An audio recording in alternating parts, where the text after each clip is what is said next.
Good afternoon, ladies and gentlemen. Welcome to Finger Lakes Gaming and Racetrack. At this time, please rise for the playing of our national anthem.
And there they go. Slow start, Sweet Sensation. Holiday Jazz and Summer Nitro get acquainted immediately out of the starting gate.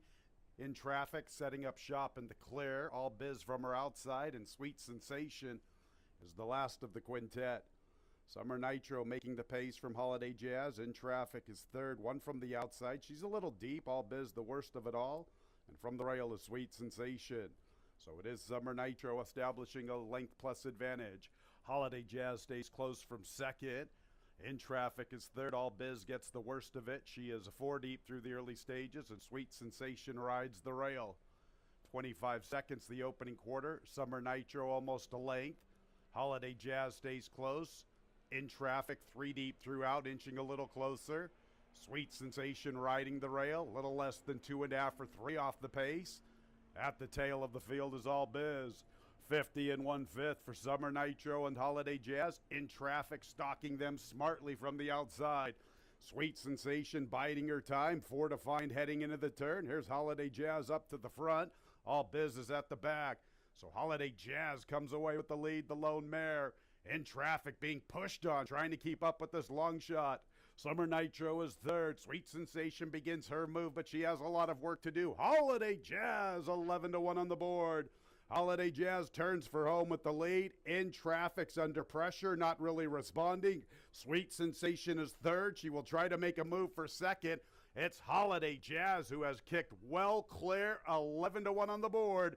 Ralphie D, make your way to the winner's circle. Holiday Jazz in an upset in the Tuesday opener. There's Sweet Sensation into second. In traffic, disappointing third. Long ways back to All Biz and Summer Nitro.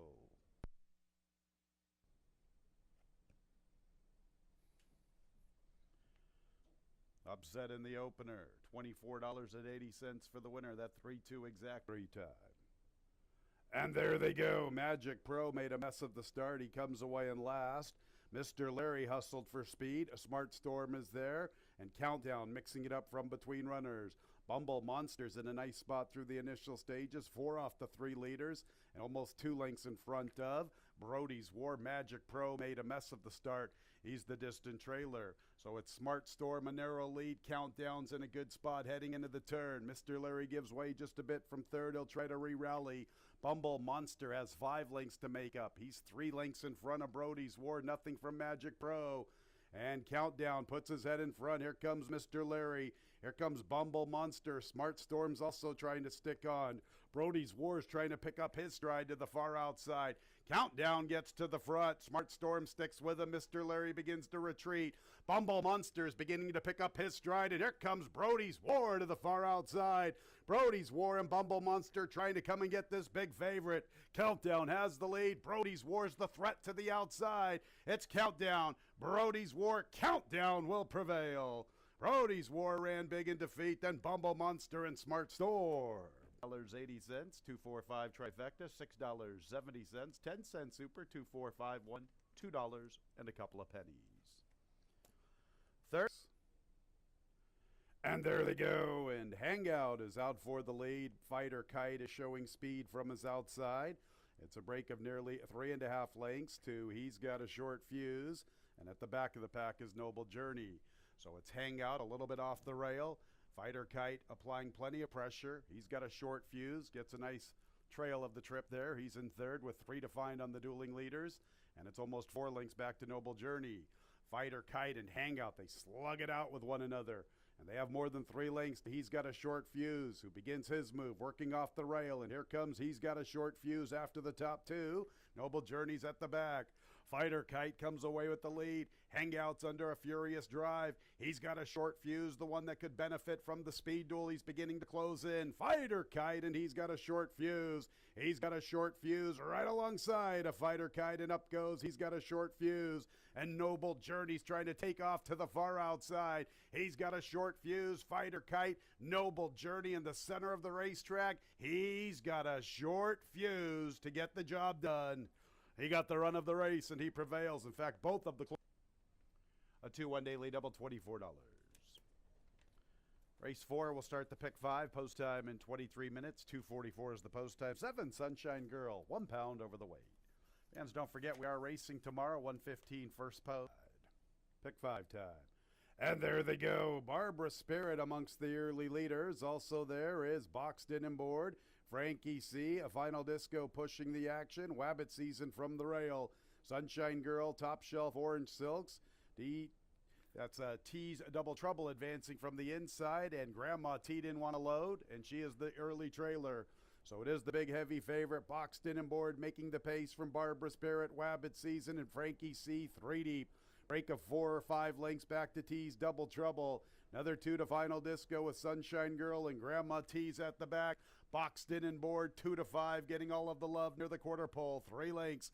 Frankie C fighting for second with both Wabbit Season and from the rail, Barbara Spirit. Boxed In and Board dominating to the top of the lane. The real race looks like for the minor placings.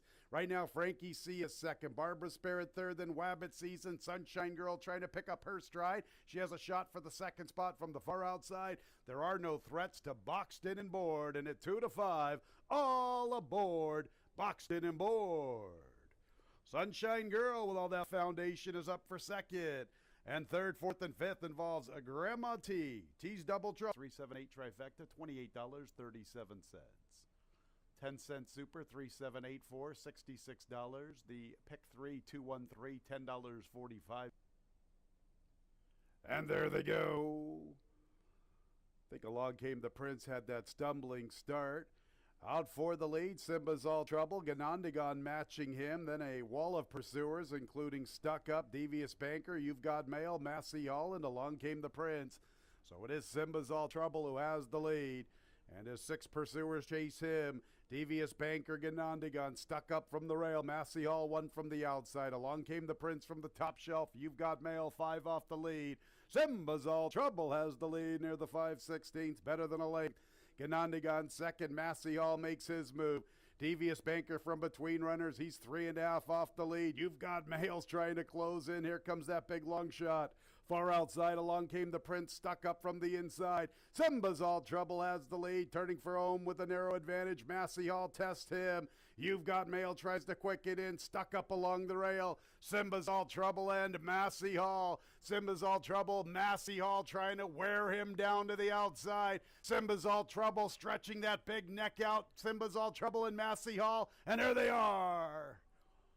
Simba's All Trouble or Massey Hall is in the books officially a 1-6-2-3.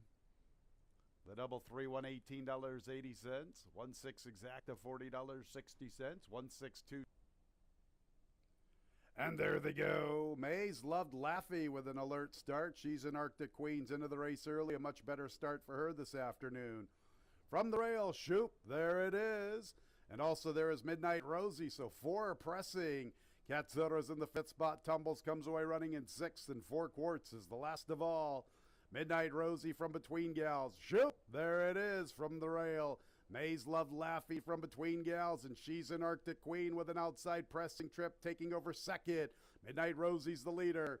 And Katsura strides into the fourth spot. Tumbles is trying to pick up her stride. She's 6 off the lead. There she's an Arctic Queen to engage Midnight Rosie. 4 Quarts is at the back.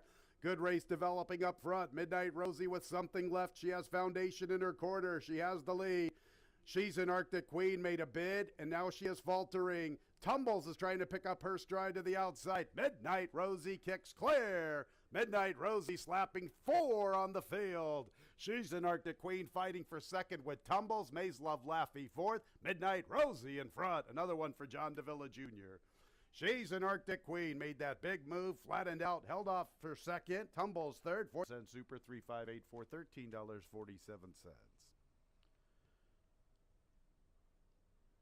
Seventh race, number 5, Behind the Couch. Day feature here at Finger Lakes.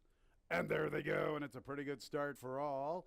Investment grade, very speedy. Banker's Daughter is trying to show some pace. Also their Saloon Girl, and mixing it up Behind the Couch. Honorable Lily is there. From the Rail is Draw Off. Lady Tufflesburg also up close to the action. It's a very compact group. From the outside is Starship Precious. There's Behind the Couch, emerging as the quickest. Saloon Girl's up close with Banker's Daughter. Investment grade from a little off the pace from the far outside. Lady Tufflesburg in a tight spot from between runners, getting within 3 heading into the turn, and she has to slam on the brakes. Tight spot there for Lady Tufflesburg. Can she overcome that? From the far outside is Starship Precious, now moving into the 2-path. She covers Honorable Lily. At the back is Draw Off, so it is Behind the Couch. Banker's Daughter's chasing her. Lady Tufflesburg now in the clear. Saloon Girl is 4th. Honorable Lily's 5th, and Starship Precious. Behind the Couch cuts the corner in command. From the outside is Lady Tufflesburg. Banker's Daughter still fighting for second, then Honorable Lily. But it's Behind the Couch with all that past Maryland class. What took you so long to come to Finger Lakes? The New York bred making her first career start here, and she cruises. Look at Behind the Couch. Good looking score. Banker's Daughter was second, third, and fourth involving Honorable Lily and Lady Tufflesburg. Keandre Worry. New York bred by Tammy and Robert Kilmasuski. And the 7th, ready for the nightcap.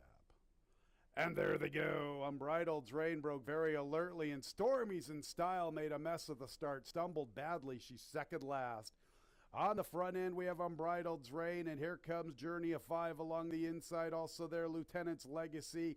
Racing Queen amongst the leaders. Wonderful Juanita from the far outsides, only 3 off the lead. Because of the Brave, 3.5 from the front.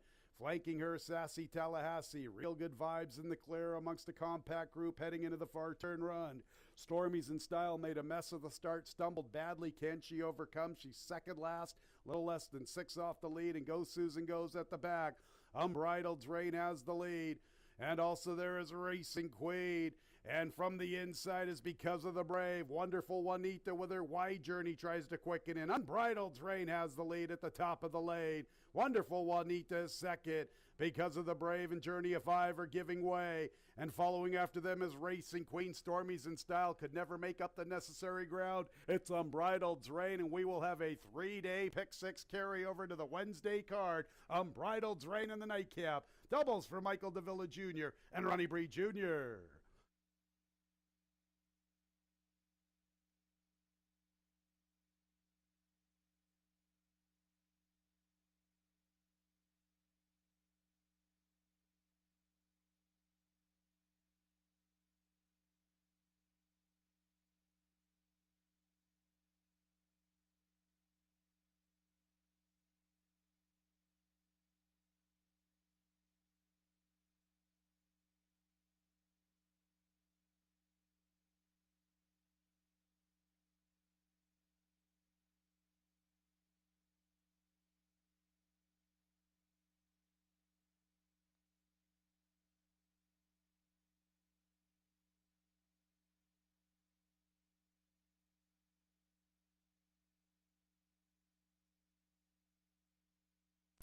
A pleasant good afternoon, ladies and gentlemen. Welcome to Finger Lakes Gaming and Racetrack, our Wednesday opener in 46 minutes at 1:15.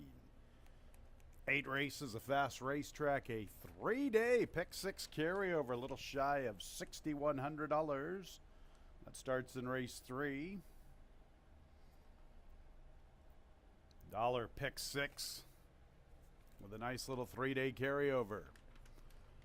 I'm your track announcer, Tony Kalo. Let's open up our programs. Here are the changes. In the opener, number 5, our boy Cheekum, 3 pounds over the weight. Race 1 will start the early double and the early pick 4. Second race commences the early pick 3. Number 1, Ice's Ironic Dancer, 4 pounds over. Third race starts the pick 6, scratch 7, She's Got Game. Once again, the 3-day carryover, $6,093, a little shy of $6,100. 2:13, the approximate post time for the Wednesday pick 6. Pick 5 gets underway in the 4th race. It is clear of change, no changes in the 4th. 5th race starts our late pick 4. And scratch number 1, Sarah's Pride. 1 Sarah's Pride out of the 5th.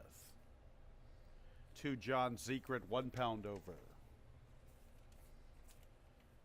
Race 6 commences the late pick 3. 4 Small Pebbles, 1 pound over. 6 War Zaichi, 2 pounds over the weight.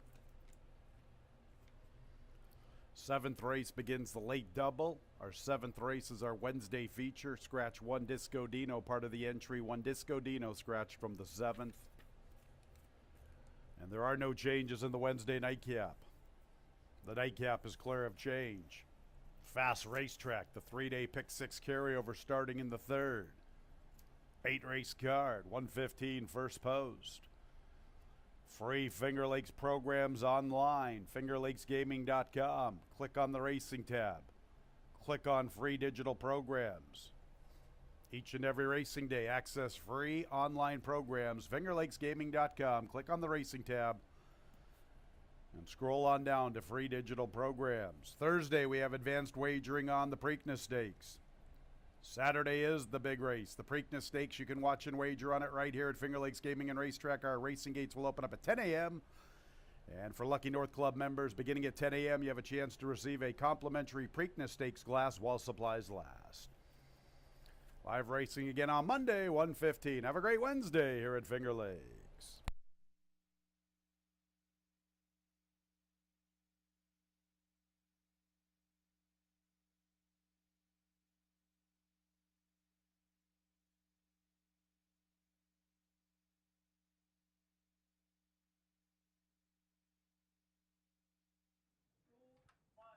Welcome, everybody, to Finger Lakes Gaming and Racetrack. The rare Wednesday card will be our first Wednesday card of the 2023 season. And we're going to continue Monday through Wednesday for the rest of the year. So enjoy these 3-day weeks, chances to make money. You know who enjoyed yesterday? Ronnie Breed Jr., 2 victories on the card. Congratulations to Ron Breed. Yeah, his mother's been an exceptional trainer over the years of some of the best horses on the grounds. And now Ronnie picking it up with the 2 victories. Both pretty good prices. I think it was the 4th race that he had won, and then concluded the pick 5 with a big winner in the last. And both of them ridden by Michael Davila. Michael Davila had 2 wins on the card as well. So Michael Davila has had 4 victories over the last 2 racing days, as Michael Davila catching fire here in the early part of the season. Good to see. He's had such bad luck over the years. Good to see Michael Davila frequently visiting the Finger Lakes Winner's Circle. We do have a fast racetrack today. Again, there's a slight chance of rain, but I don't think so. I think today we will get some nice weather, fast track, and it's going to be a little cooler. It seems like it's winter out there, not May. First race is an 11-9 claimer that goes the distance of 5.5 furlongs. Well, Uncle Vic was impressive. I know he ended up being somewhat of lone speed as Smart Storm. Kind of let him clear early, but Smart Storm wasn't quick enough early to stay with Uncle Vic, and he just kind of opened up and was just gone on that easier field. He does have a suit of armor outside of him, but he's the inside of the speed. I know Suit of Armor has some speed as well. But Uncle Vic, off the impressive performance last time, moves up in class off the 5,000 win to the 11-9, never won 3. Don't normally like horses moving up, but when they're sharp and they move up, that's usually a positive sign, and this isn't the strongest of an 11-9 field, that maybe he can at least hold the rail or get the front on Suit of Armor, who's my second choice. They may just run 1-2 around the track. Suit of Armor obviously has been facing some good caliber competition, running in those higher claimers at Penn National, and then last time off the turf at finishing third, was well beaten in that race in New York. So this should be a little bit easier for Suit of Armor.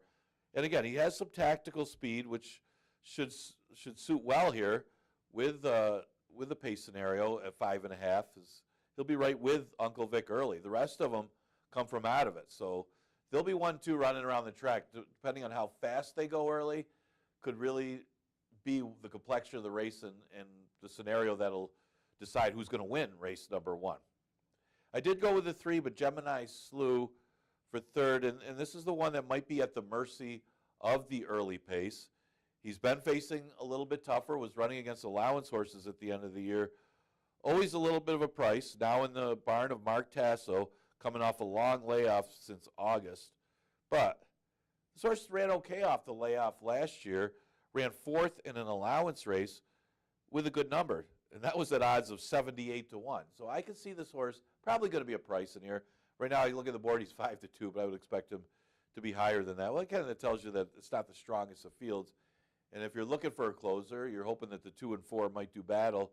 The 3 might be one to close some ground. It is only 5.5, though, not 6 furlongs. Bench Walk, I'll throw in for 4th. Another one that was in the waiver claim and now moves up in class to the 11-9. Would like this horse a little more in a route than a 5.5 against the 11-9s. But again, it's not the strongest of 11-9s. It does draw the inside and might get the trip. You talk about but Gemini Slew sitting back and hoping for a duel. It looks like Bench Walk will be the one sitting third inside of Quad Party, because he's got some tactical speed, and some of that route speed could put him in position in this sprint to be third on the inside, that if the other 2 duel, he could be in a good position to pounce and maybe be a factor in here. I'm going to go the 2-4-3-1 in race number 1. Second race, a 5,000 maiden claimer. This one starts a pick 3 exact to try Super and Daily Double, also available here. Not really going out on a limb here. This is a tough race to dope out. I mean, I wouldn't go crazy playing Subtle Giant as a favorite. Definitely not. The horse has had a lot of chances. It's one of those things that by default, Subtle Giant should beat these $5,000 maiden claimers. I mean, you look at some of the rivals. Ice's Iron Dancer does go first time Lasix, but the form isn't good. My Little One, form's not so good. Ultimate Edition's kind of the question mark here, dropping out of a special weight at Aqueduct. Significant drop, but tough to gauge anything from that race. All of these horses would finish way back in a special weight at Aqueduct. Subi did show a little bit of improvement, could be closer with the addition of Lasix. After Alpha is an interesting one that drops down to 5,000 as well. So I did lean towards the 4 Subtle Giant just on the numbers. Maybe this one finally found a field that she can beat.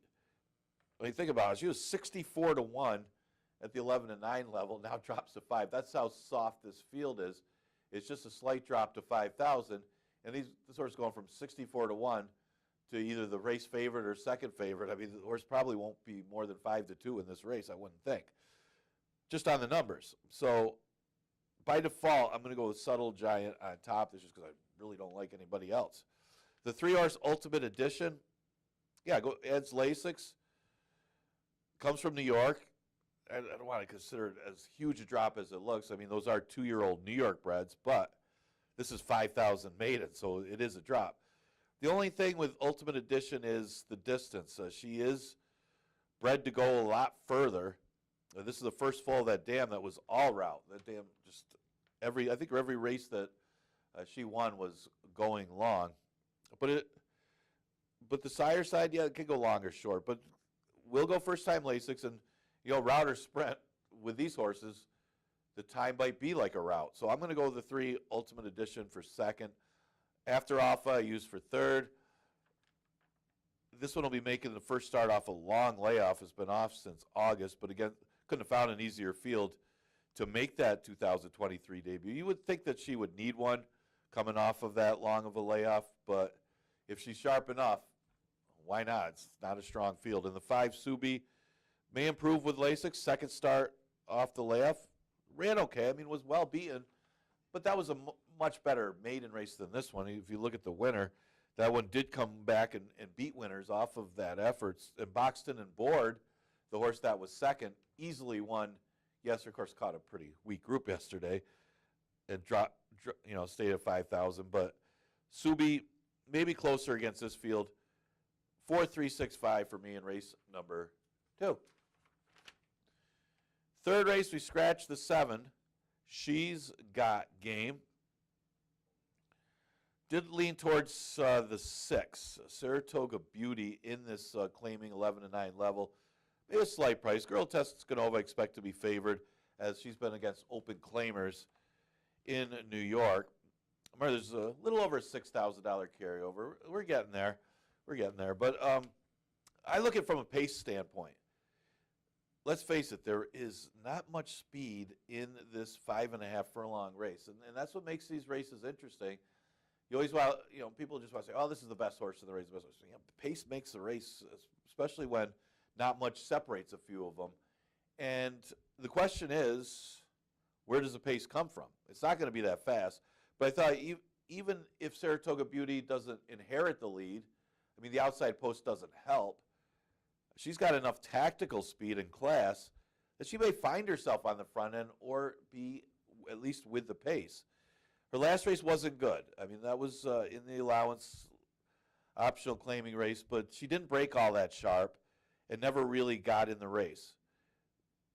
Maybe she'll be sharper for this one, although her last 3 or 4 races, she's lost by double digits, so her form has tailed off considerably, but she's in for a tag today on the drop. And the big thing for me is there's a true lack of pace in this race that I know she's not a speed horse by any means. She's not that fast out of the gate, but you look at the rest of the field, neither is anybody. So she's got a legitimate chance to get to the front end or at least be with the early speed of this race, especially if it's in something like 22 and 4 for 5.5 furlongs. Girl Tuscanova, obviously she plays open claimers moving to an 11-9 split condition of this one. And the question is going to be, like everybody else, the pace of the race. Yeah, sure, she comes out of the best races. She's been close on occasion in those best races. This is a big drop in a sense because you're going to a condition from an open in New York. Obviously she's the horse to beat in race number 3. Smart Broad I use for third. She's better than most of these horses, but her running style probably isn't going to help her in here because she is in a sprint race of 5.5. She's a sit back and make a run. She makes her first start off the layoff. She does have some talent. She's faced some good starter allowance competition. And if she doesn't need a race, she could be a factor in here. I use Kateri Empire, throwing it for 4th. I mean, this horse came out running last year. Last year, she had won 2 or 3 races early in the year.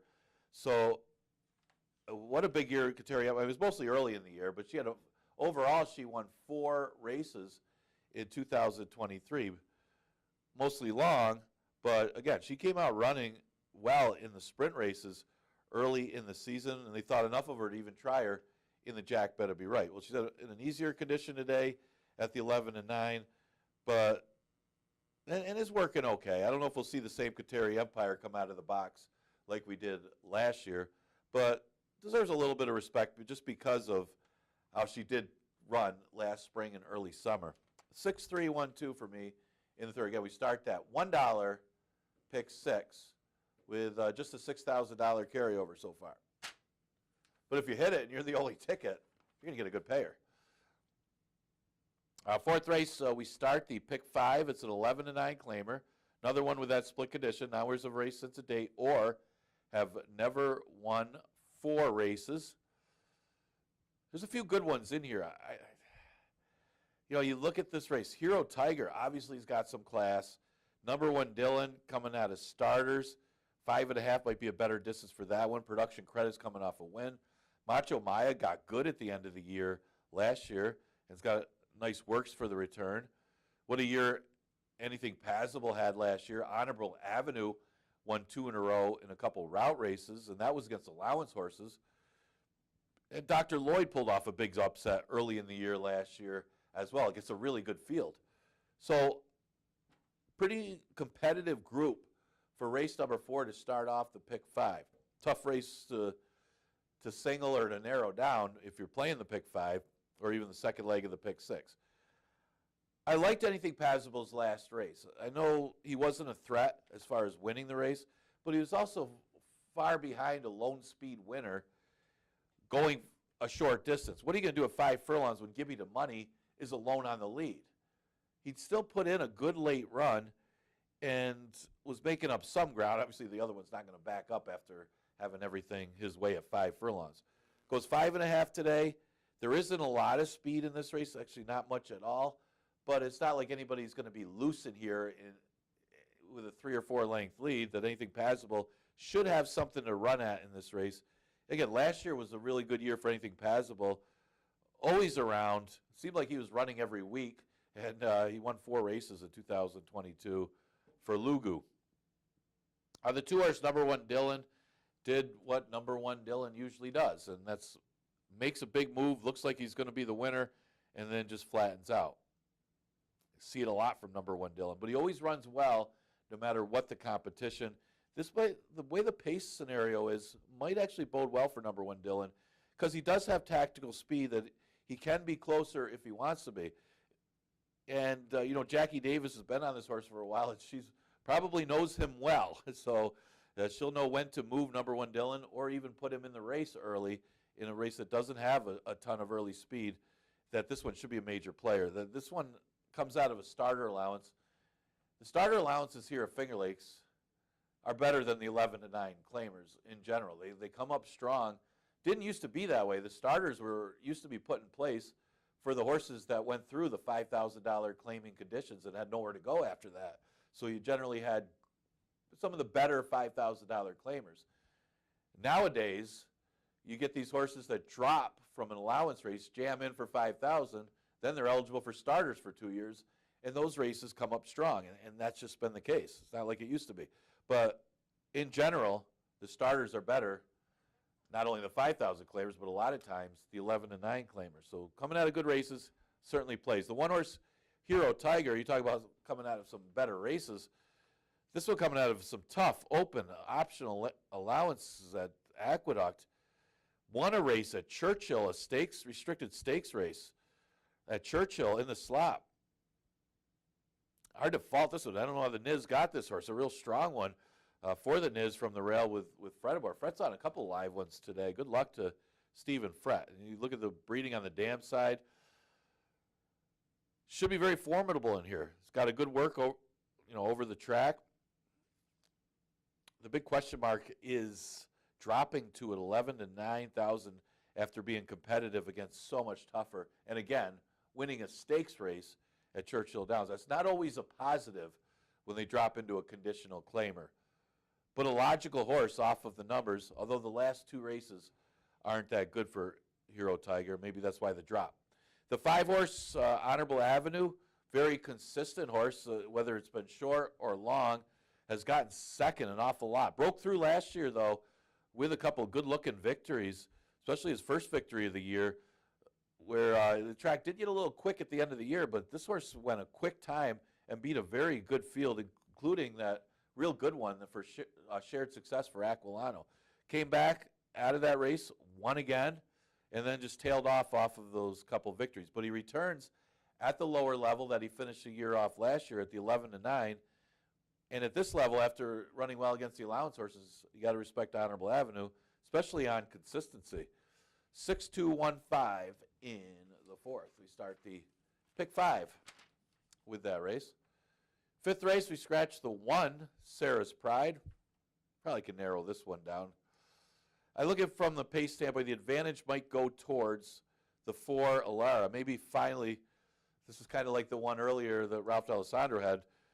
This one might just be the speed to get the front end and keep going, because these horses aren't that quick. And if this one has given it up, though, but eventually she's going to find a field that she's not going to give it up against. And this might be the easiest field that Alara's ever faced. And I mentioned this race earlier. She comes out of the race, won by Aquila, who came back out of that race against winners to win. Boxton and Board don't really consider that horse the next winner because of the field that she beat. She did actually step up in class in a sense. She went up in claiming price and won that race, but the race came up pretty weak. But again, it is the top two finishers came back to win. And this one did break slowly in that race and was forced to chase. Today, if she breaks well, she should be on the front as far as she goes. Now, John Secret showed some talent as a 2-year-old. She did drop to the 11-9 level. She's well-bred, probably well-bred to go a little bit further, but she ran I look at the second place finish that she had. It was an 11-9 2-year-old field. Now, those aren't usually that strong. That's why we do have the maiden claimers for the ones that just can't quite compete against the 2-year-old maiden special weights. But that particular one wasn't bad. And it was won by Bustin' Wide Open, who's pretty decent for the level. And this one did come closing late. It was over 5 lengths back to the rest of the field. So that was a big effort for John Secret. Let's draw a line through her first start of the season, as she was out of the race early, and then she was just trying to make up ground. I think she'll run with a better start, no mishaps, some racing luck. She'll be up close, and you just look at the quality of this field. She could just simply be the one. I got her second, though. Then you got to use somebody for third. I thought it was pretty much those two. And then, you have the 5s dropping in class. The 7s had 2 starts. She did have kind of an excuse last time, as she did break last in that race. So she was slow into stride. I'm going back to November, and she was trying to make a move on the outside. It wasn't like she got tired. It looked like a horse that probably wants to go longer. Well, probably wants easier field too. But I got an excuse for her. They did better on the slight drop to 4-1. I guess that's the excuse I'm going to use for her. Now, it was a 2-5 shot that won easy that race. So it wasn't like she was going to beat that horse anyway. And it was only her second start. So she could improve here as a 4-year-old, making her first start of the year. And she doesn't have to improve a heck of a lot to beat this field. I didn't come up with a reason to like somebody for third in this race after you get past the top 2. Because I could have gone 2-4 or 4-2 in this race and not going out on a limb. The 5, Frankie Knows Best. One thing you say about Frankie Knows Best is she's dropping in class.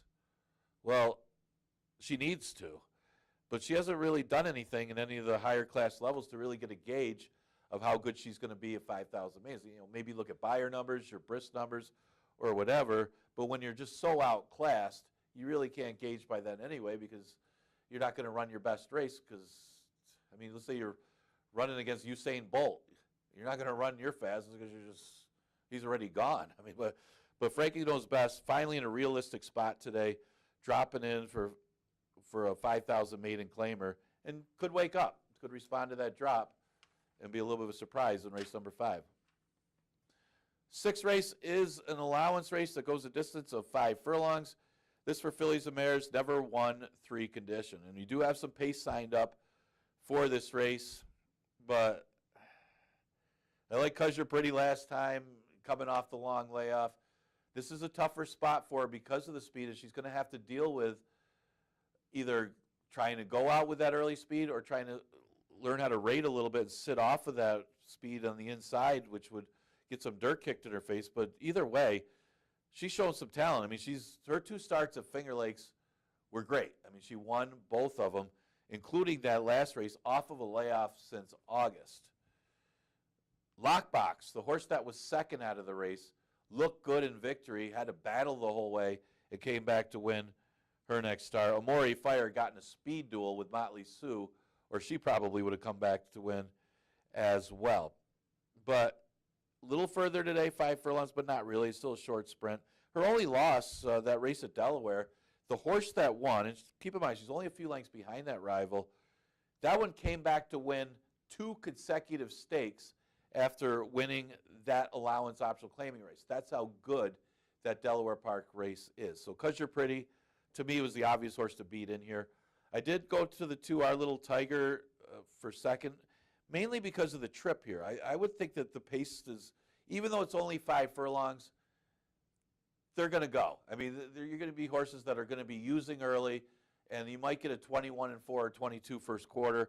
Our Little Tiger might be able to sit a trip, and she's one that shows that she could sit and make a run and pass horses. Her last victory, she passed horses.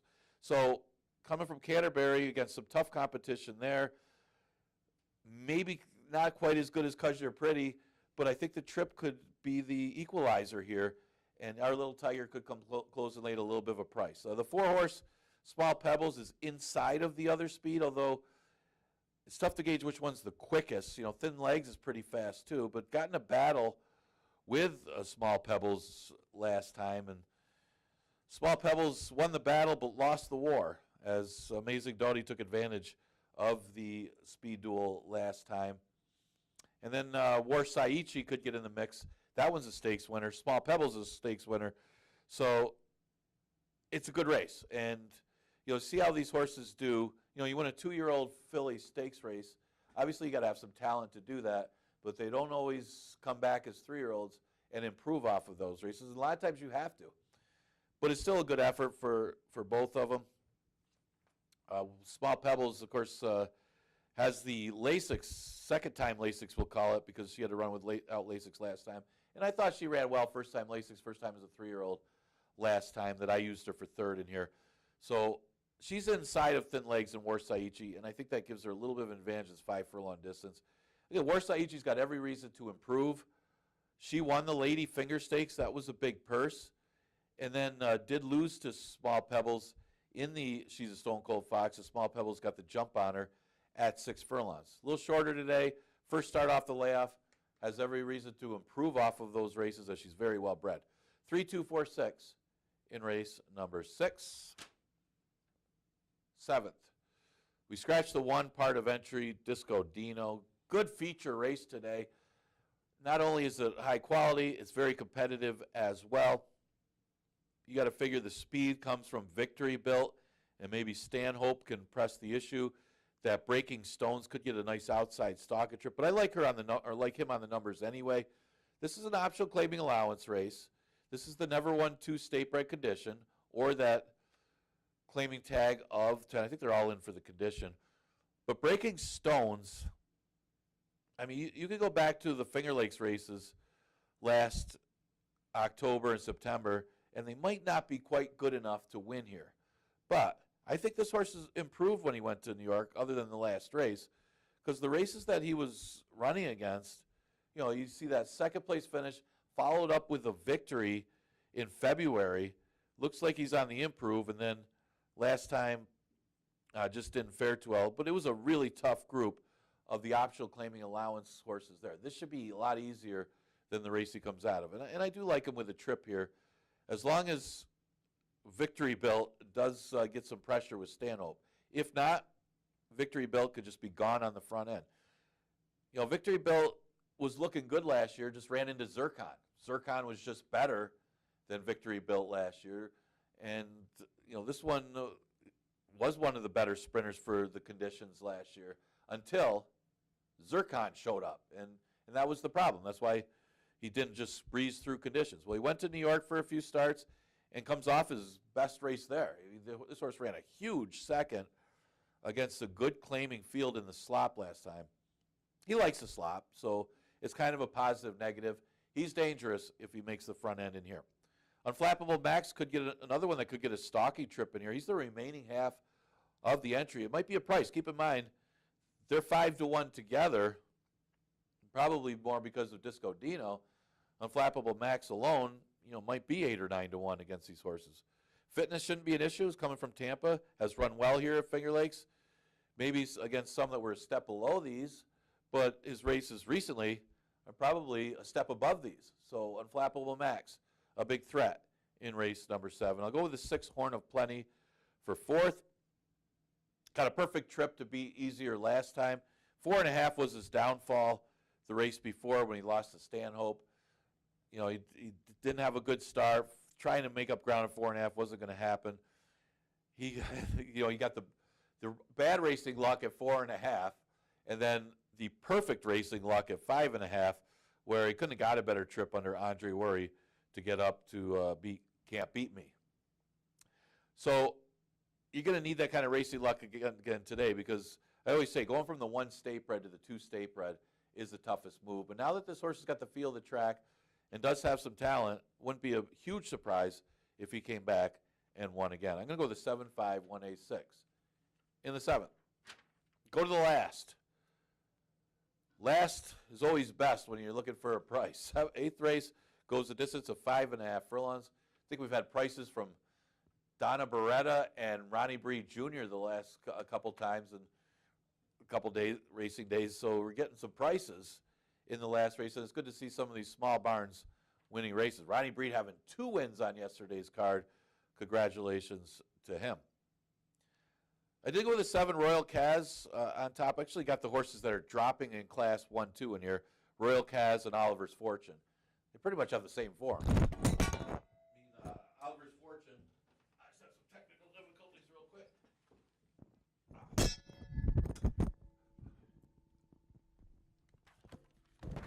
Okay, we're back. Oliver's Fortune, last time didn't have the best of trips. Royal Kaz finished right with that rival. Royal Kaz ran huge, I thought, coming off the layoff the race before. So I went with Royal Kaz, maybe with a pace advantage. It's outside, but there isn't much speed inside him in here. I'm going to go the 7-2-6-4. If I could keep the microphone on, be able to get through the show. But hope everybody has a good day today. 8 races on the card. We're going to continue Monday through Wednesday racing for the rest of the 2023 season. So our next live racing day, of course, will be Monday. Got the Preakness Day race coming up Saturday. Come on over. We get the Preakness Glass, and it should be a lot of fun. As got a horse second leg of the Triple Crown, and then I'll see you again on Monday with that 1:15 first post.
The horses are coming onto the track for the Wednesday opener. 5.5 furlongs. 3-year-olds and up. Claimers 11-9. Non-winners of 3 races. Number 5, Our Boy Cheekum, 3 pounds over.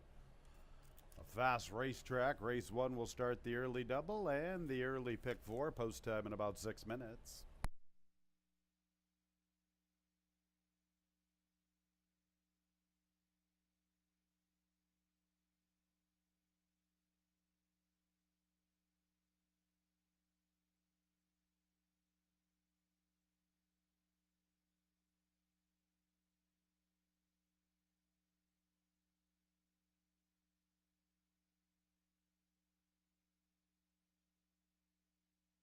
Here's the field. Number 1, Bench Walk, Heeman Harkey. 2, Uncle Vic, Caber Koa, huge favorite, 3-4. 3, but Gemini Slew, Jackie Davis.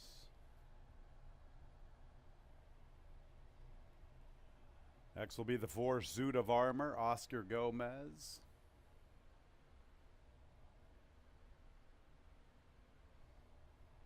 5, Our Boy Cheekum, Emmanuel Di Diego. And the 6 is Quad Party with Jeremiah Flores. 1:15 is the post time for the opener.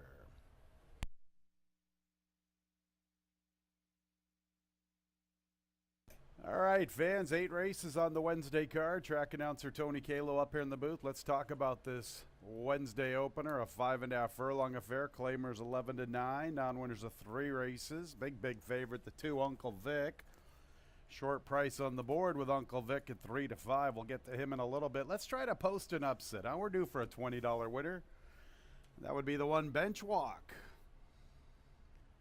I know Bench Walk probably wants 2 turns. That's where all of his past success from the 22 season, that's where it all happened. You know, he graduated against maiden special weights going 1 mile and 70 yards. His second career victory was going 1 mile and 8. But I'll tell you what, I watched that replay this morning of his comeback bid on the 2nd of May, and I liked what I saw. I like trying to find closers that were at the mercy of the pace, and that was the case with Bench Walk on the 2nd of May. It's very hard to win a 5 furlong race from off the pace when the half-mile split is 46-4. This horse was closing. He was trying to come and get him. I know that race was a lot easier than this one, but he figures to get much more pace this afternoon. He had some traffic difficulties near the 16th. I thought his gallop out was pretty good. I know he wants added real estate, but at 5.5 furlongs, he gets a little bit more ground, and we're going to get a nice price. I'm willing to take a chance with this 11-1 shot, Bench Walk, trying to spring the upset here in the opener. I know Uncle Vic's probably the horse to beat. He's the short price on the board. We'll talk about him in just a little bit. The 4, Suit of Armor. Here's something that's pretty interesting. You know, Oscar Gomez was the jockey aboard Uncle Vic when he won by 10 lengths on the 2nd of May. You would think with a 10-length score, Oscar would have stayed with Uncle Vic. He has opted for the 4, Suit of Armor. Suit of Armor is the 5-2 second choice. I know it looks like Suit of Armor is taking this huge class drop this afternoon, but let's be real. He did win an N2L for $10,000 at Penn National on the 18th of November, so this is a proper placing. When you win for 10 N2L at Penn, this is a good spot here at Finger Lakes for the 11-9 N3L. I know last time he ran for $35,000 at Belmont. That was a comeback race, and he was somewhat competitive through the early stages before backpedaling. But let's face it, he was beat in 21.25, so it looks like it's a huge class drop. I think it's a proper placing for him. He's very logical, no question about it. He probably stays close to Uncle Vic. There's not a lot of pace in this race. You have to assume Uncle Vic's going to the front and Suit of Armor will be in the second spot.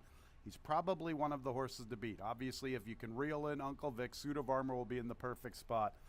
I'm hoping somehow it gets a little crazy up front and then Bench Walk can pick them both up. Now we'll talk about Uncle Vic. He looked great winning on the 2nd of May.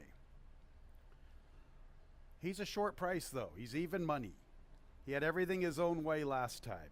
It was over a sealed racetrack. If you look at Uncle Vic, all of his best races are on wet racetracks. They are all over sealed racetracks or something that was a little wet that day. 4 starts, 2 wins, and 1/3. In his fast track races, he only has 1 second place finish from 5 starts, and his top buyer versus a wet track top buyer is 30 points less. He's even money. Now, granted, he probably is the one to come and catch, no question about it. It's an encouraging move stepping up in class, but at a short price for a horse who has performed better on sealed racetracks than a fast track, I make him a little bit vulnerable. I'll put him third at the short number. Trying to go with an upset here. Bench walk, 142 in the opener to start our early daily double on the Wednesday card. And don't forget to access those free online programs, fans. We have that 3-day Pick 6 carryover, which will start in race 3. All you have to do is go to fingerlakesgaming.com, click on the racing tab, scroll on down to free digital programs, and you'll have today's action. 3-day Pick 6 carryover starting in race 3. That carryover a little shy of $6,100. Best of luck here in the opener. Post time in a couple of minutes.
One minute. The horses are approaching the starting gate.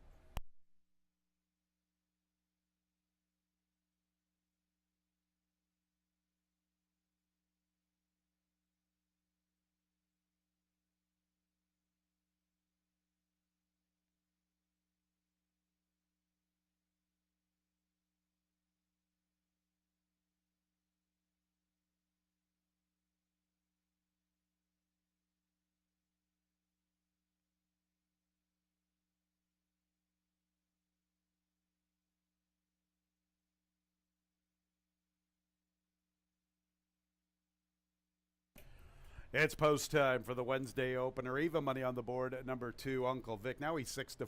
6-5, Uncle Vic. 9-5, number 4, Suit of Armor.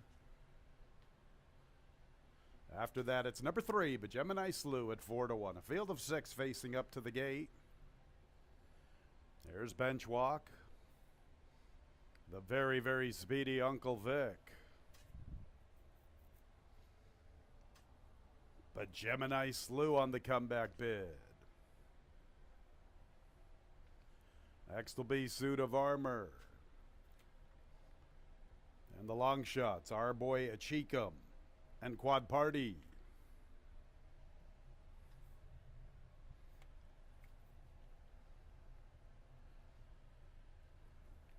Even money, Uncle Vic, ready for the Wednesday opener.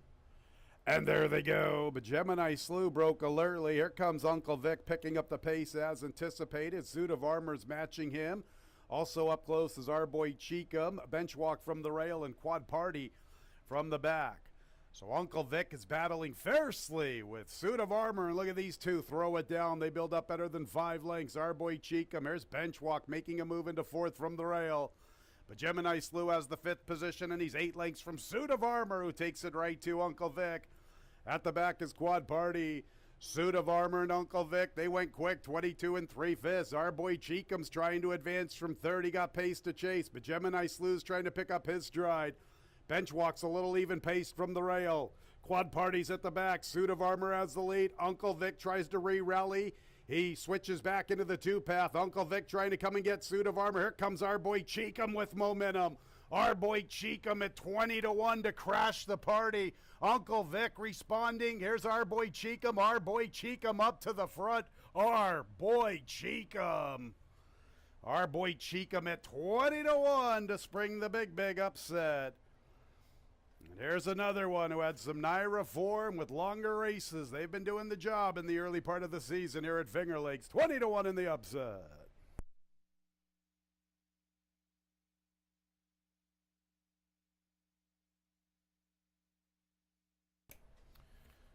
Big shout out to Alan Gregory on Twitter earlier. He said he was looking for these kind. Hopefully he got them. Our boy Cheekum at 20-1. Took full advantage of the intense pace battle between Suit of Armor and Uncle Vic. Got to give Uncle Vic some credit. He backed off the pace and tried to re-rally, showing somewhat of a new dimension for him. It's a good second in defeat. 3rd place 4 Suit of Armor. 4th place 3 Gemini Slew.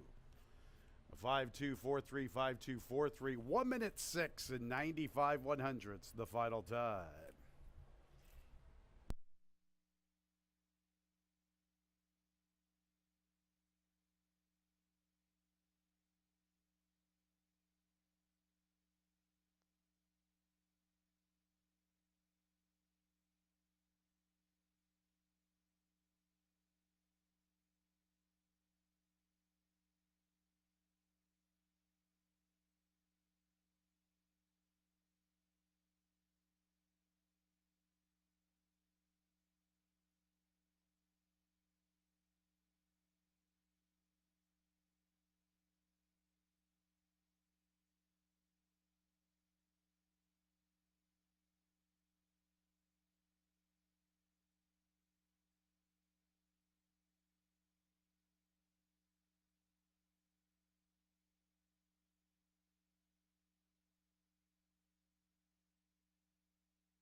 Our boy Cheekum in the opener, 20-1. 4-year-old chestnut gelding by Uncaptured out of the damn city in the sky. Owned and trained by Marcus Thompson, winning jockey, the Barber Emmanuel Di Diego. A Floridian, Florida bred here, Rich Averill, along with Abracadabra Farms. Abracadabra, a $43 winner in the opener.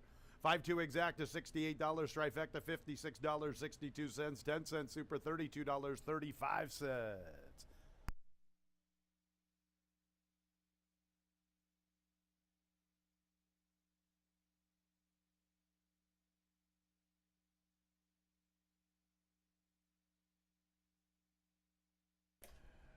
All right, so officially in the opener, 5-2-4-3 with that $43.80 winner up top, our boy Cheekum. We had a claim from the opener. 3rd place finisher, 4 Suit of Armor, moves to the barn of Paul Barrow, owner trainer. 4 Suit of Armor claimed by Paul Barrow, owner trainer. Second race will start the early pick 3. Number 1, Ice's Ironic Dancer, 4 pounds over the weight. Our second race in 21 minutes at 1:44.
And simulcast wagering tomorrow, Friday, Saturday, and Sunday. Tomorrow we have advanced wagering on the Preakness. Saturday is the big day, the Preakness Stakes. You can watch and wager on all the action from Pimlico right here at Finger Lakes. Our racing gates will open up at 10 a.m.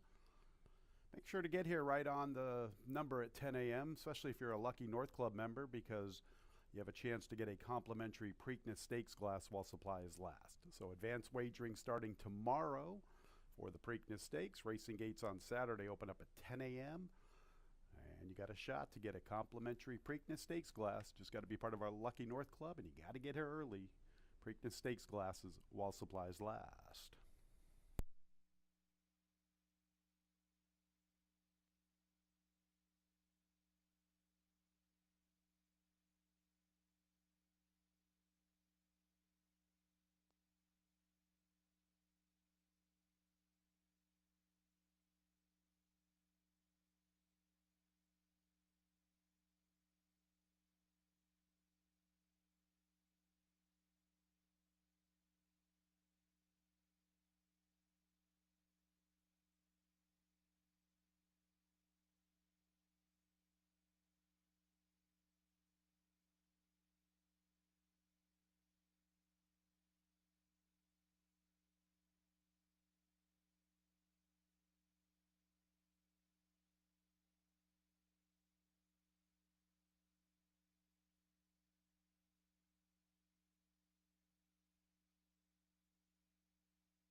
Minutes opposed for race number 2. A little long shot in the first as Uncle Vic had a battle with Suit of Armor.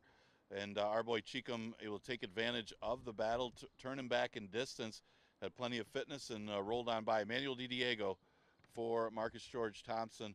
That starts off this Wednesday card. Second race, a 5,000 maiden claimer for fillies and mares, going 5.5 furlongs. And my top choice here, I did lean towards the 4 Subtle Giant more by default. I mean, this horse was 54-1 in her first start off the layoff. Didn't really run that badly. She beat 3 other horses chasing from the inside position, and it was too short, 4.5, against a tougher maiden claiming field. Now, she has had her chances and doesn't have the best numbers. She's only hit the board twice in her 16 race career, but she drops to a new all-time low of 5,000 and couldn't have got an easier $5,000 field. Might be a now or never situation for Subtle Giant. She's at odds of 9-5. But there are a couple horses that are dropping in class that you could consider in here as well. I mean, tough to gauge horses like Ultimate Edition and a horse like After Alpha, who's coming off a long layoff. That one's really on her toes here in the paddock. The 3 Ultimate Edition will add Lasix, comes off the layoff since December, where she ran against New York bred special weight 2-year-olds in New York. She went off big odds of 83 to 1. Really bred for the route. This is the first foal of the dam, was just simply all route.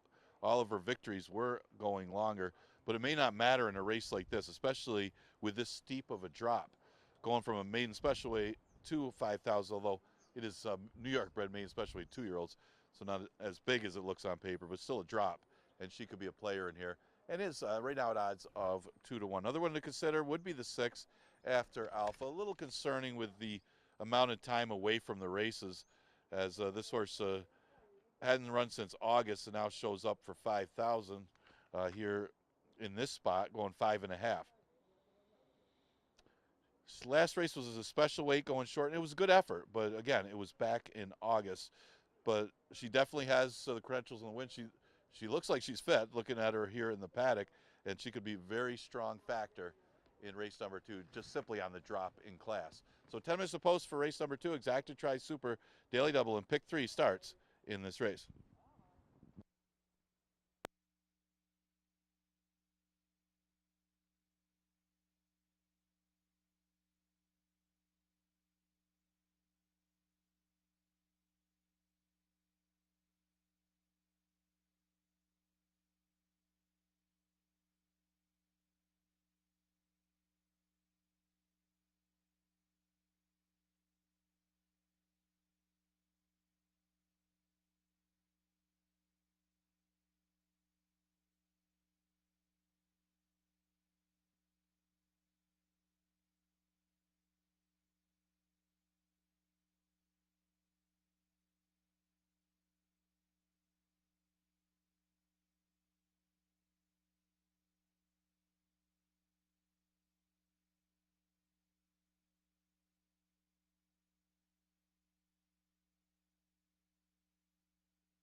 Second race, 3 and 4-year-old fillies made in claimers, 5,000 the level, 5.5 furlongs. Number 1, Ice's Ironic Dancer, 4 pounds over the weight.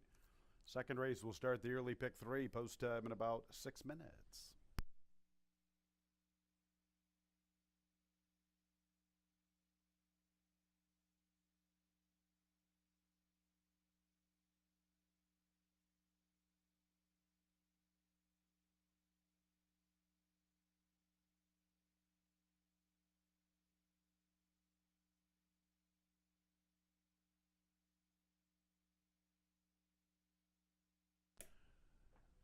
Let's meet the fillies, beginning with number 1, Ice's Ironic Dancer, and Juan Diaz. Next will be number 2, My Little One, Stephen Fret. 3 is Ultimate Edition with Jackie Davis. Looks like she's jumped out of the parade on her way to the 7/8. Onto the 4, Subtle Giant. Subtle Giant's the current favorite at 8-5. Emmanuel Di Diego looking to sweep the early double. Next will be number 5, Zubi with Nazario Alvarado. 6 is After Alpha, Heeman Harkey.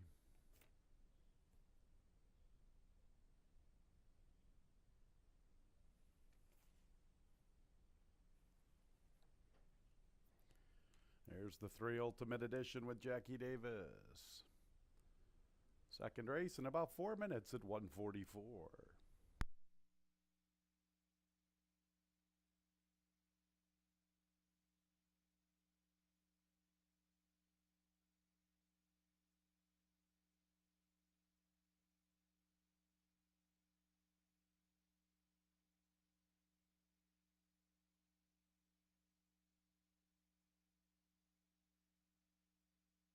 And here comes After Alpha with Heeman Harkey.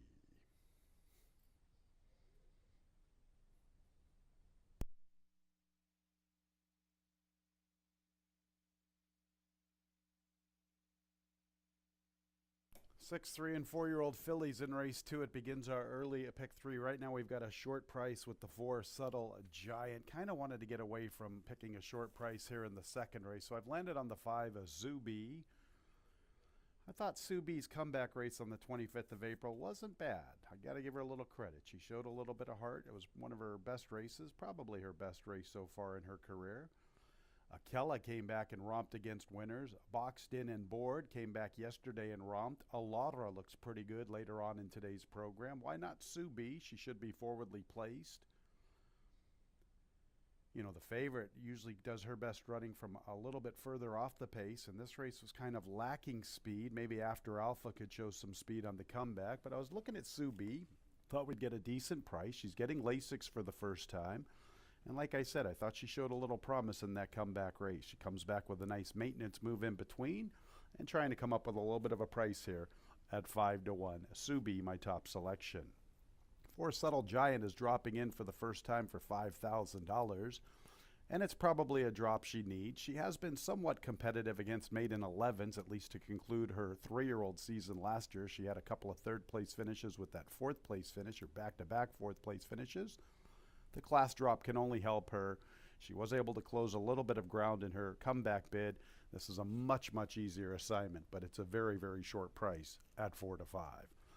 6, After Alpha. I looked and looked and looked at After Alpha. It's the first time she's in for 5. I liked her race 3 races ago in July of her 22 campaign when she ran a decent third for maiden 11s to 9. You know, she was chasing the pace that day and just got a little discouraged in the final quarter of a mile and ended up finishing 3rd. That's her best race to date, and kind of like the favorite, she definitely should relish the class drop.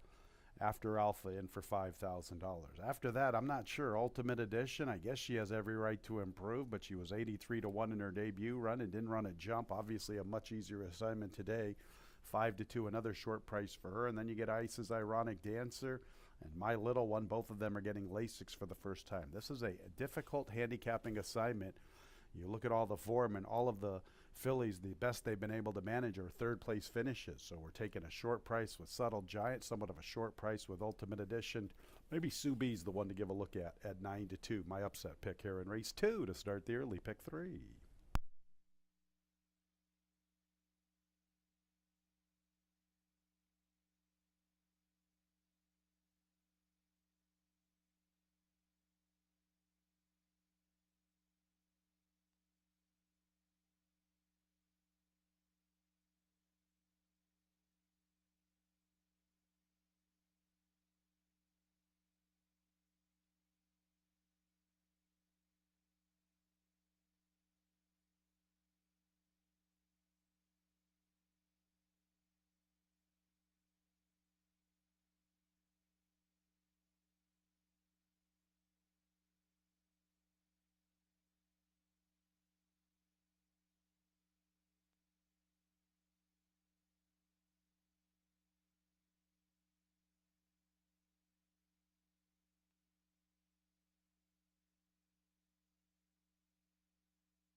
1 minute, post time in a minute. The fillies are approaching the starting gate.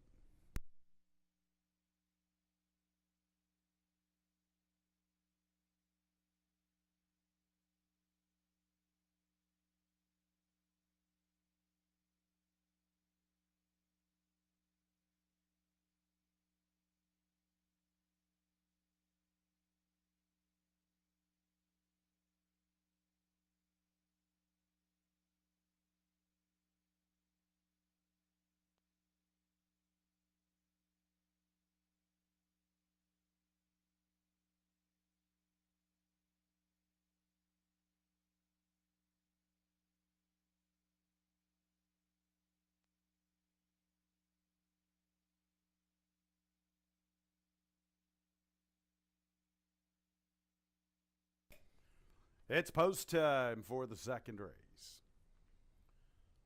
Subtle Giant, the favorite, 6-5. Late money coming in on the 5, Sue B, down to 2-1. The 3 Ultimate Edition up a little bit, 3-1. Down from her morning line, but up from her most recent posting about a minute ago. Ice's Ironic Dancer and My Little One, the 2 big bombs to the inside.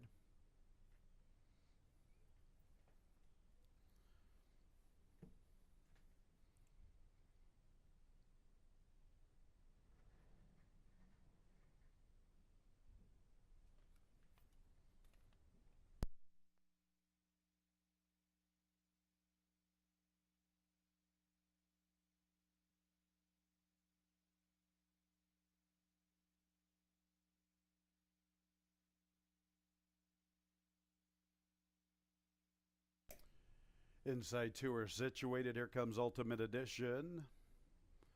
Subtle Giant, Emmanuel Di Diego looking to sweep the early double. Oh, an incident at the starting gate involving the 3 Ultimate Edition, who reared up, fell, unseated the jockey, and she's loose. Looks like our outrider has her somewhat cornered, somewhat sequestered. This is going to cause a little bit of a delay, fans.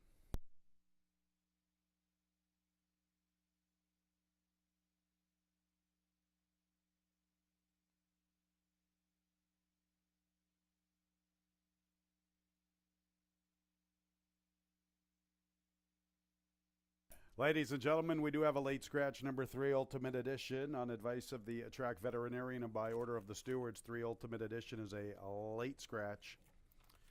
Refunds, win, play, show wagers, exacta, trifecta, superfecta wagers. The double here in race 2. Consolation of the early double. Now concerning the early pick 4, you will automatically receive the post-time favorite. Late scratch 3 Ultimate Edition. A little bit of a delay here to race 2. Reduced to 5 fillies. Somewhat tight wagering battle now developing between Subtle Giant and Sue B. Subtle Giant 4-5, Sue B at 6-5.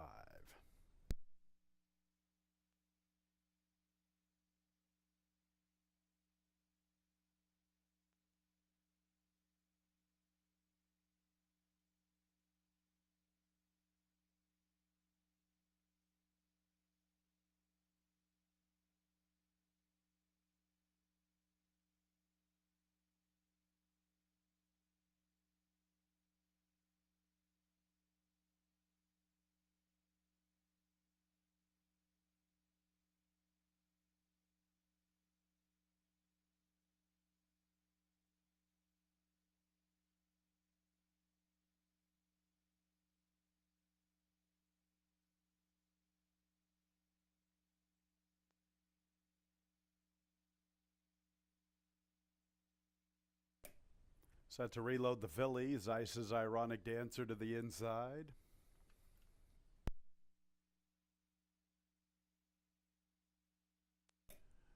There's My Little One.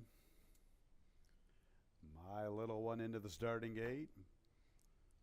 Subtle Giant moving in. 4-5 Subtle Giant. 6-5 Sue B. After Alpha third selection 4-1.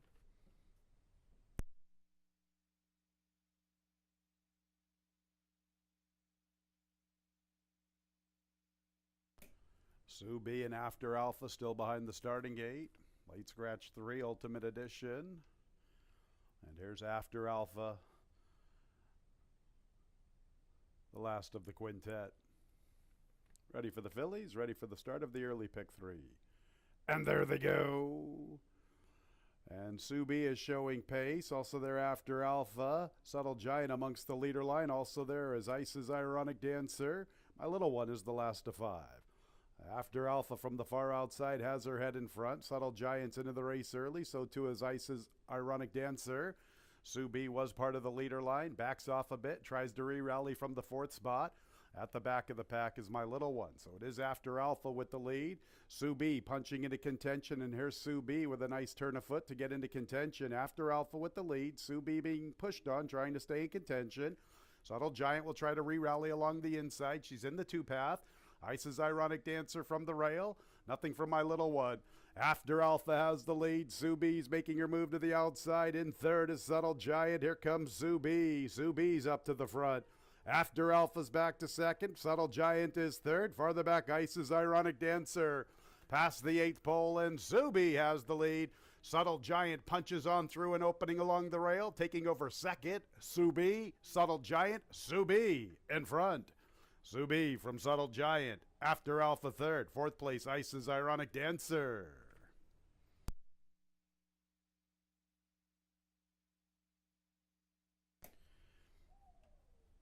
One minute 9 and 98 100ths. Pretty quick for 6, rather slow for 5.5, but a victory is a victory nonetheless, and it is number 5, Subi, the unofficial winner. 4, Subtle Giant 2nd, 3rd place to the 6 after Alpha, 3rd place to the 1, Ice's Ironic Dancer. You are reminded 3, Ultimate Edition, was a late scratch on advice of the track veterinarian. Substitutions work through the post-time favorite. That's the 4, Subtle Giant. More money than the 5, Subi. Both even money. Subtle Giant, the post-time favorite. Substitutions for Ultimate Edition work through 4, Subtle Giant. Please hold all tickets.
Entering the winner's circle is number 5, Subi. She is a 4-year-old chestnut filly by Encaustic out of the dam Last Slice.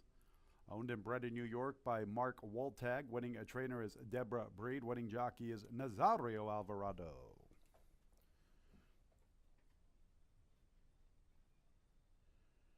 And our second race is official, 5-4-6-1. The early double 5-5, $117.50. A 5-3 consolation version of the early double, $32. A 5-4 exacta, $6.80. 5-4-6 trifecta, $3.95. The 10-cent super, 5-4-6-1, $1.35. Race 3, we'll start our pick 6. We have a 3-day carryover, a little shy of $6,100. Number 7, She's Got Game, has been scratched from the 3rd. $1 pick 6, 3-day carryover. Some changes to think about in the 5th race. Scratch 1, Sarah's Pride. And the 7th race, scratch 1, Disco Dino, part of the entry. Those are the scratches in our pick 6 sequence. Best of luck, 3-day carryover. It's a good one to aim for this afternoon. Post time in about 20 minutes at 2:15.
11 minutes to post for race number 3.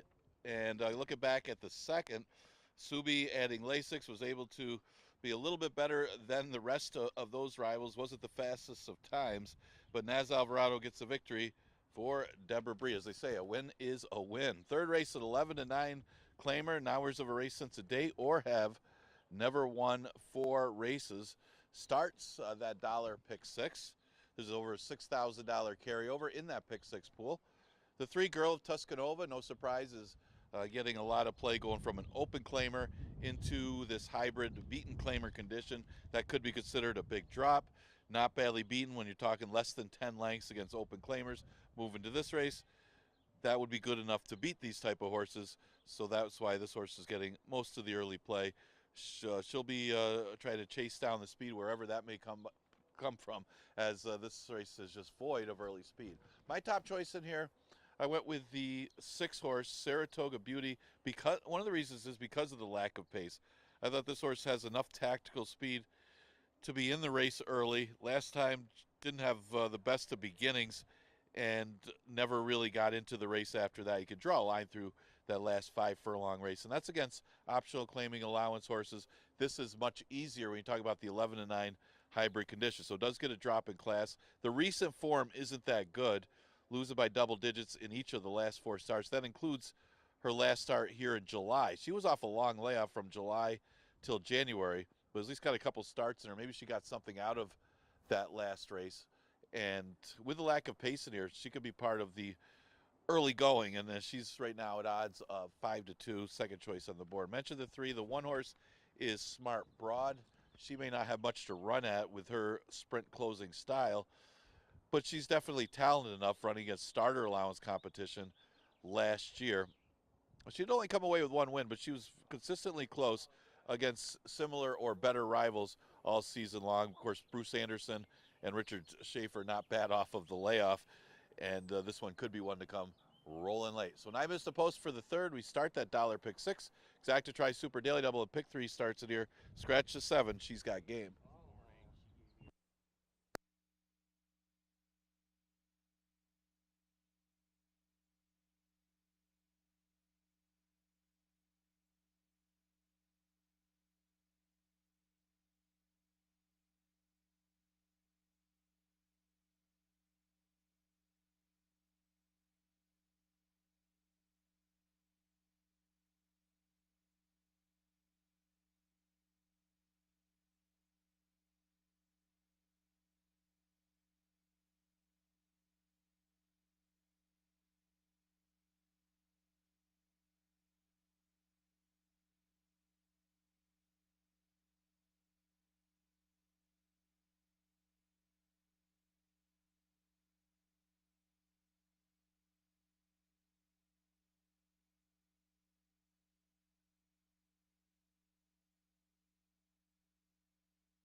Race 3 will start our 3-day pick 6 carryover, a little shy of $6,100. 6 mares in the third race, sprinting at 5.5 furlongs. Claimers 11 down to 9,000. Non-winners of a race since the 17th of November in 2022 are non-winners of 4 races. Scratch 7, she's got game. About 5 minutes until the pick 6. Once again, a 3-day pick 6 carryover. $1 minimum wager for our pick 6 here at Finger Lakes.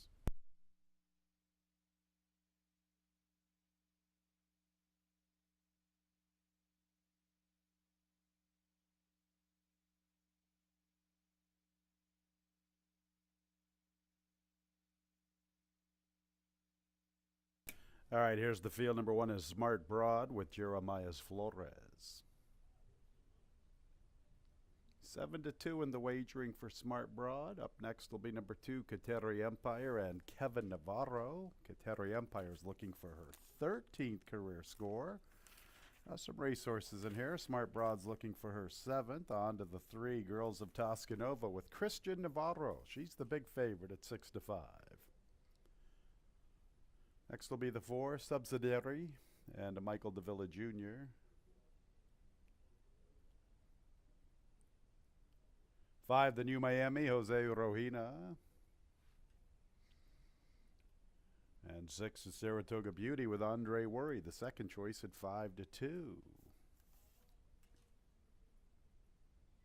6 mares in today's third, starting the pick 6, post time in about 3 minutes.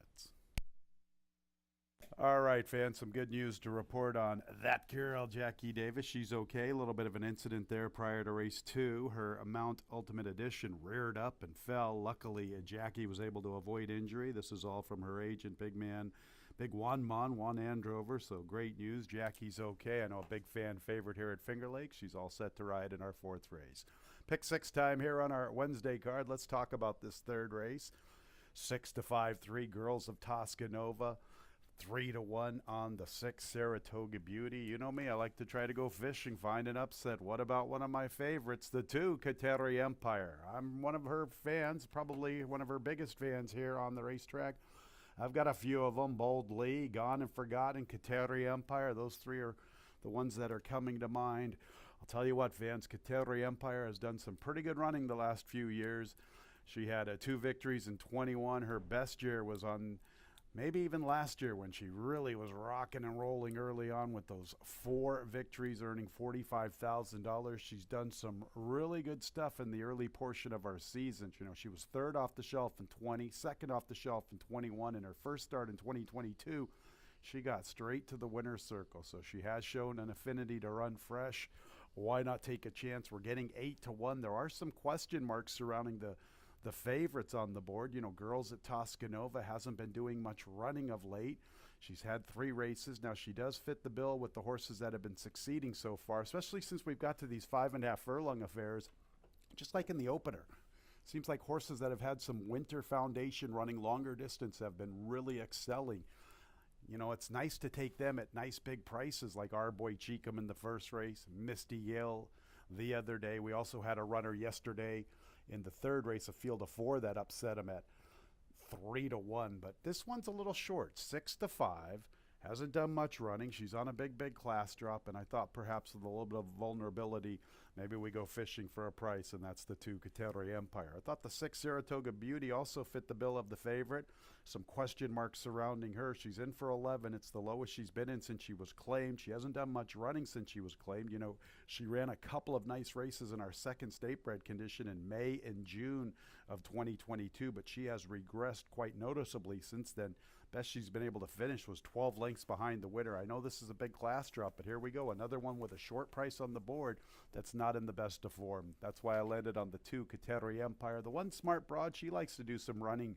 Perhaps she's gotten a little better as she's gotten older, as she's been able to stretch out. Seems like more of her victories have been around 2 turns than they have been around 1 turn, but she did run a good race last year in July when sprinting, and I know her best race makes her competitive. She's a 7-2. I think it's a fairly wide open race. I know the board indicates the 3 is the dominant horse to beat, but I think there are some other ones that could pose some problems. It's a good way to start our pick 6 with that 3-day carryover. Get your wagers in. The pick 6 coming up next.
nearing the gate.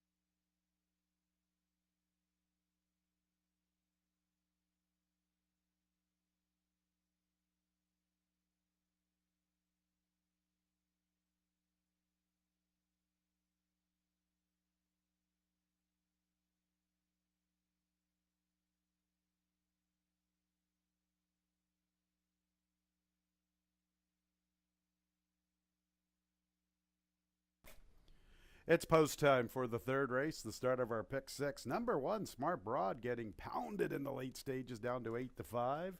The three Girls of Toscanova's up to 2-1. Now Girls of Toscanova 9-5. Start over from the top. Smart Broad 8-5. Girls of Toscanova 9-5, and the sixth Saratoga Beauty is 7-2. Inside two are in. Here is Girls of Toscanova. Subsidiary moving forward. The New Miami and Saratoga Beauty.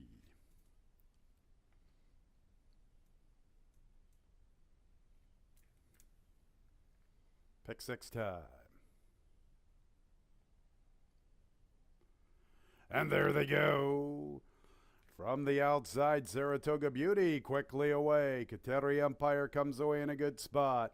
Subsidiary has the third position. From the rail is Smart Broad. Girls at Toscanova. Girls of Toscanova is second last, racing with her, the New Miami.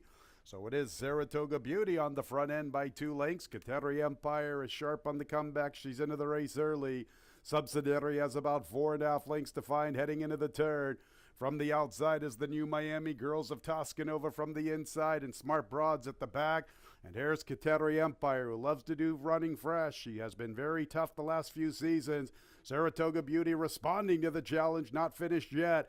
Closing in is Subsidiary along with the New Miami. Kateri Empire not putting away Saratoga Beauty. Here's Subsidiary and the New Miami's outrunning her odds at a big number, coming in just a little bit. Here's the New Miami to blow it up. The New Miami at 21-1 up to the front. Kateri Empire fighting for second with Subsidiary. The New Miami, the biggest price in a short field to start our 3-day pick six carryover. 21-1. Kateri Empire was second, then Subsidiary.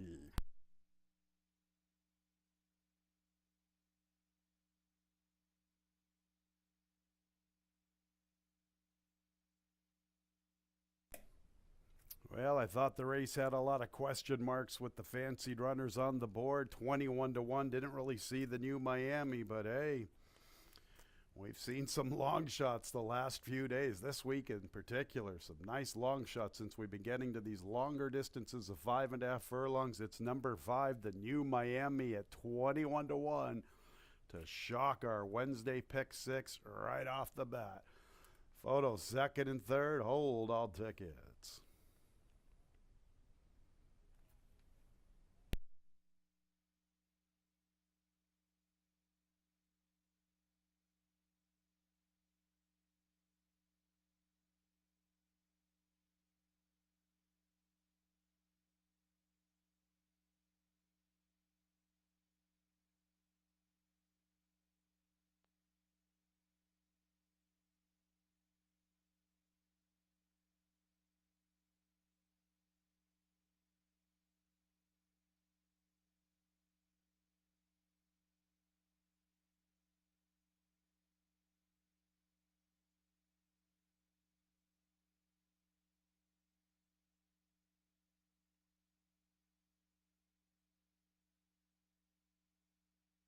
Second place, number 2, Kateri Empire. Third place, number 4, Subsidiary. And fourth place, number 3, Girls of Toscanova.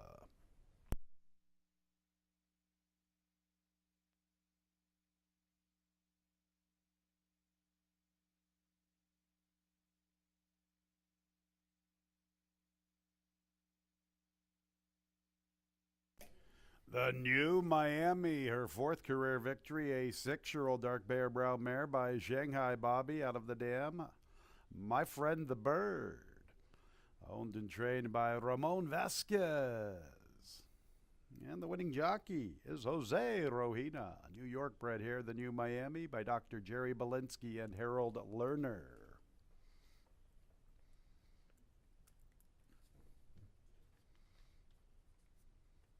So we've got a couple of father trainers here at Finger Lakes that their sons are some of the better jockeys in the country. Louis Gutierrez with his son Raylu Gutierrez, and of course here Ramon Vasquez Sr., his son jockey Ramon Vasquez has made quite a splash since venturing to California. Finger Lakes with the big bomb here in the pick six, 44-20, a Ramon Vasquez trainee. It's official, 5-2-4-3, that double, 5-5, $87.50. 5-2 exacta, $192.50. 5-2-4 trifecta, $402. The 10-cent super, 5-2-4-3, $264.30. Our fourth race is in 22 minutes at 2:44. It will start the pick five. There are no changes to report in today's fourth race. Just a couple of scratches in the entire sequence. Mentioned them earlier. Here they are again. Fifth race, one Sarah's Pride. And in the seventh race, the one Disco Dino, part of the entry.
coming up on race number 4 to start the pick 5.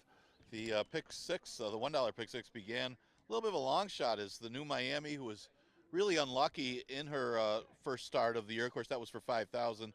She got bothered in the stretch by Call Me Carmelita, cost her a little bit in that race, but she stepped up today to the 11-9, got a nice trip under Jose Rojina, and congratulations to Ramon Vasquez getting the victory in the third. Ramon Vasquez, of course, his son, a very good jockey out west and has ridden down south as well, Ramon Vasquez Jr. But the New Miami will start the pick 6 with that victory.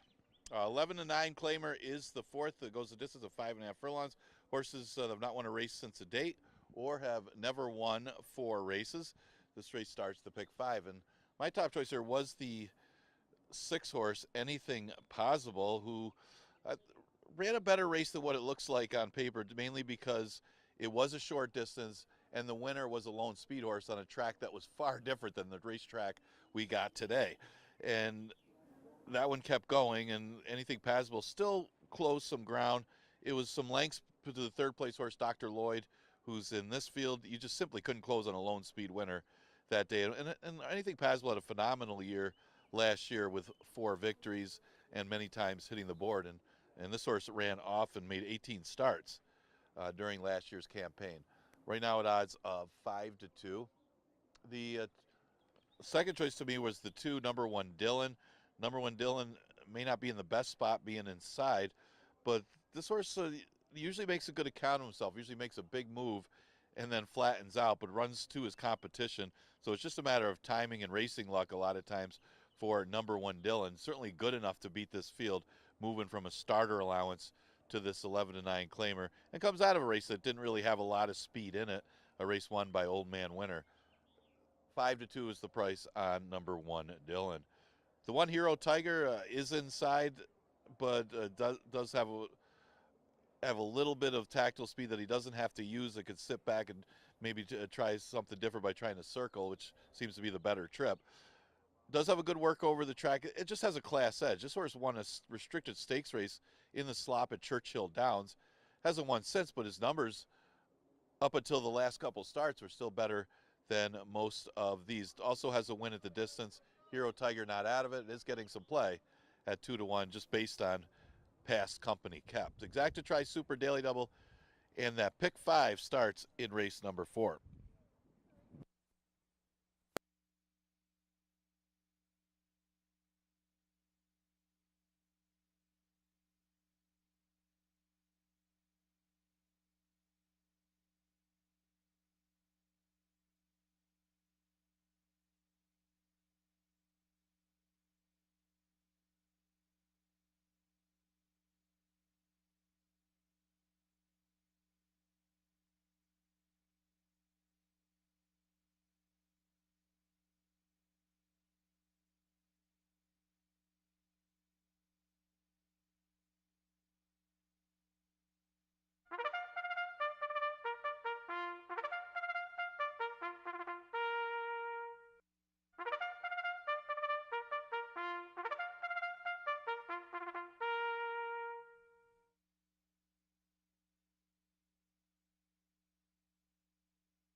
Coming onto the track for the 4th race, the start of our Wednesday pick 5, 5.5 furlongs, 3-year-olds and up, non-winners of a race since the 17th of November of 2022, or non-winners of 4 races. 11-9 claimers, 5.5. Our 4th is clear of change. Post time in about 6 minutes.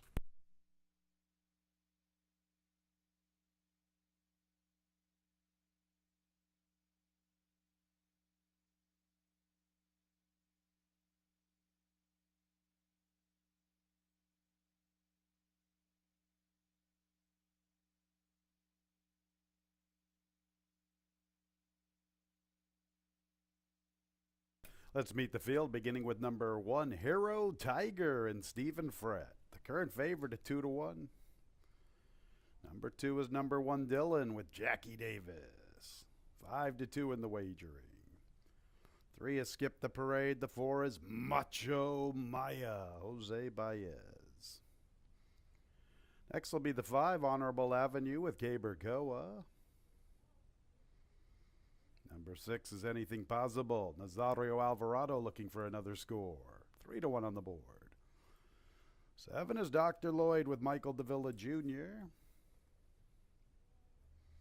And skipping the parade was the 3, Production Credit, Emmanuel Di Diego looking to bookend the early pick 4. 5 minutes until post time.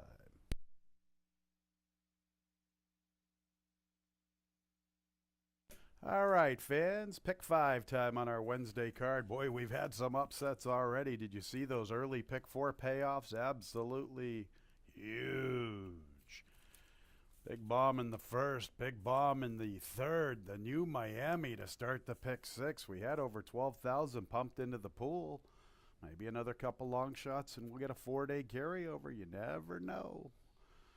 All right, let's talk about this pick 5 and let's talk about this 4th race, which is very competitive. You can pretty much try to make an argument for everybody, in my opinion, in this spot. Not an easy race to start our pick 5 sequence, and the board tells you that. We've got a couple of 5-2 shots, a 3-1 and a 7-2. I'll go with the 3-1. The 6, Anything Possible, my top selection. What a racehorse, fans. He has really put it together in 21 and 22. Just banking in the cash. I mean, all of a sudden, this horse has won 13 races, and he's over $283,000 in earnings. Got to give a lot of credit to Louis Gutierrez. He made a nice claim, Anything Possible, and the horse has responded the last couple of years, and I don't think he's quite finished. I mean, he put in made 80,000 last year, and he started this year off on a good note. I like the horse that beat him. Give me the money. I believe he's in next week in a first state bred, and I remember before the race on the 2nd of May, I like Give Me the Money, and I said I thought he was a horse that was going to definitely win our state bred condition this season. So no disgrace in finishing second to that one. He's in for 11,000 this afternoon. He's an 8-year-old. He's going to come with a nice run, and he is one of the players. And 3-1's a very, very fair price for a nice racehorse named Anything Possible. Number 1, Dylan, makes a lot of sense. He comes out of the Old Man Winter race. I really like Old Man Winter. He's put it together the last couple of seasons. Number 1, Dylan didn't have the cleanest of trips on the 25th of April. I like the spacing. I like the workout in between. Doesn't seem like there's a lot of pace. Well, I guess there's a little, but he got Production Credit to his outside. You know Dr. Lloyd's going to go. But number 1, Dylan's not like a need the lead to win type. He can sit a nice trip and come with his run. He is definitely one of the contenders, and his price is 5-2. I'll talk about the 1, Hero Tiger, right now. I didn't make him in my top 4. I thought there were some question marks, and you know that I'm against horses that are dropping in class that aren't in good form, and that's the case here with Hero Tiger. You know, on the 6th of April, which was his first start in about 7 weeks, he finally ventured into a claiming race for $32,000. I'm talking about the 1, Hero Tiger, right now. And he was claimed, but the claim got voided. Well, what do you know? Here he is 7 weeks later. And he is 6-7 weeks later, and now he's in for 11,000. I will give him credit. He does have a nice workout locally over the surface, but there are a lot of question marks for a horse who's a short number at 5-2. This race is contentious. Macho Maya's making his first start of the season. Macho Maya had a resurgent 2022 where he finished 7 out of 8 in the money, 2 victories with 4 seconds and a third. 8 wins out of his 46 lifetime starts with 14 seconds. Once upon a time, he had a lot of past class, and perhaps sometimes you find that with these grizzled veterans. They go into a little bit of doldrums in their midpoint of their lifespan, and then all of a sudden, as they get a little older, they get resurgent and find the form that made them successful when they were younger. Maybe that's the case here with Macho Maya, well respected at 7-2 in the wagering. Honorable Avenue is a nice little horse. He likes to run second and third more often than win, but he's banked a lot of money considering he's only ever won 3 races in his lifetime. He ran decent off the shelf last year, but he seemed to be better around 2 turns. Perhaps that's the case here. Look for him to possibly settle and come with a run late. And Dr. Lloyd's a very, very speedy individual. He comes out of the Anything Possible race. He's going to be forwardly positioned from the far outside. And his best race, once upon a time when he was an allowance type of horse, he could be in the money here. You never know. This is a very contentious group. Got to like this group. 11 down to 9. It starts our pick 5 post time in a couple of minutes.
The horses are approaching the starting gate. Less than a minute until the pick 5.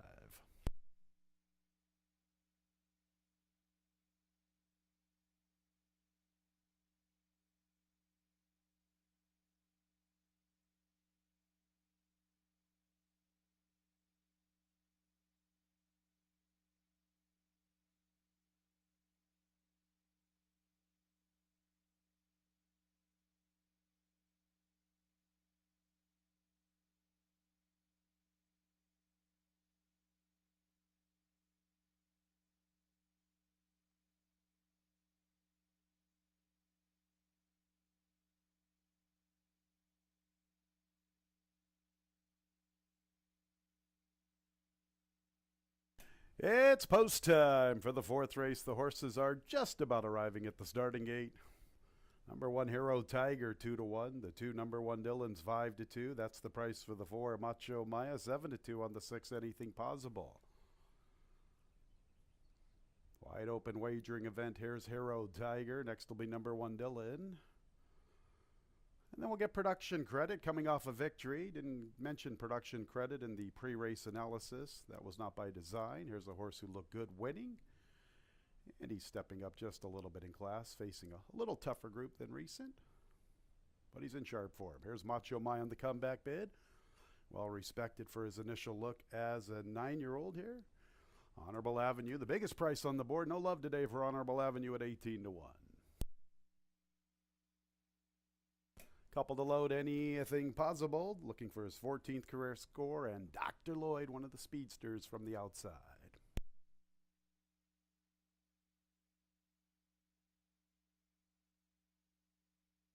Ready for the pick 5. And there they go. And production credit is out for the lead with number 1 Dillon. Honorable Avenue comes away in 3rd, and from the far outside races Dr. Lloyd. Here's Hero Tiger striding into the 4th spot from the rail. Macho Maya comes away running in 6th, and Anything Possible's the last of all, and he's 7 lengths from number 1 Dillon. Number 1 Dillon has the lead, 2 lengths heading into the turn from production credit. Dr. Lloyd from the far outside. Honorable Avenue tries to advance along the inside. He's in the 2 path. He gets within 3 lengths of the front. Hero Tiger's losing some ground. Macho Maya's a good 6 lengths from number 1 Dillon, who's the one to beat. Number 1 Dillon has a big lead. And farther back in the field is Anything Possible. So they turn for home, and number 1 Dillon has a healthy lead, 3/16 from the line. Honorable Avenue's into 2nd.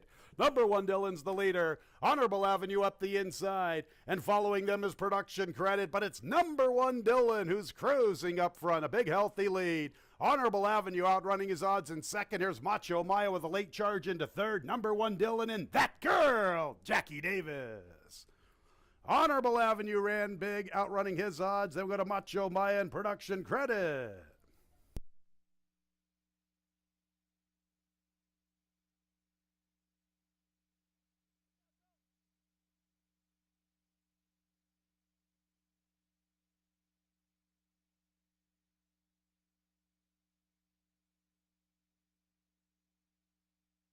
Number 1 Dillon.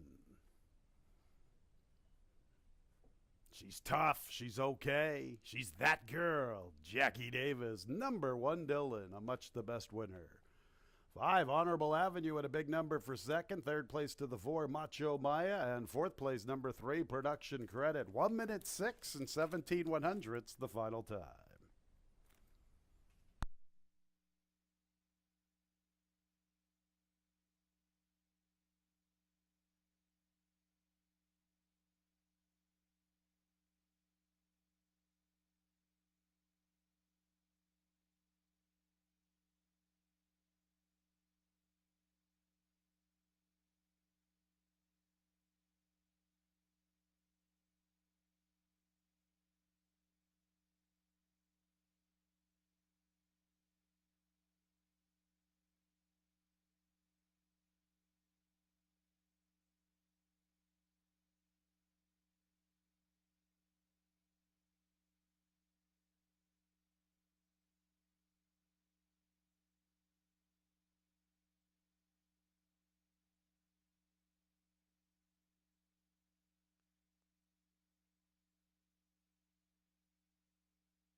Number 1 Dillon, his 8th career victory. 6-year-old Gray-Around Gelding by Honorable Dillon out of the Damn Don 6's number.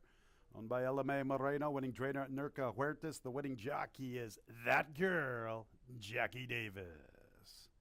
New York bred by Patricia Generazio. And race 4 is official, 2543. The 5-2 double, $127. The Honorable Dillon Exacta, 2-5, $79.50. 2-5-4 trifecta, $88.87. The 10-cent super, 2-5-4-3, $65.50. The pick 3, 5-5-2. The early pick 3, $109.87. Look at this payoff, Vans. 5 with 5 with 5 with 2. The early pick 4, $4,622.75.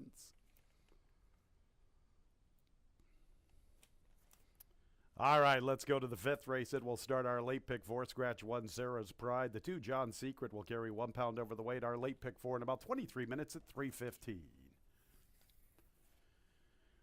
Still time to get your free programs for our late pick 4 sequence. Why not? FingerLakesGaming.com. Click on the racing tab. Scroll down to free digital programs. Voila, there they are. Free Finger Lakes programs all season long. FingerLakesGaming.com. Click on the racing tab. Scroll down to free digital programs. And Monday's card should be out about 5:30, fans, so take advantage. Also, make sure to sign up and be part of our FingerLakesBonusBets.com. 6% rewards when wagering on Finger Lakes races. That's right, 6% rewards.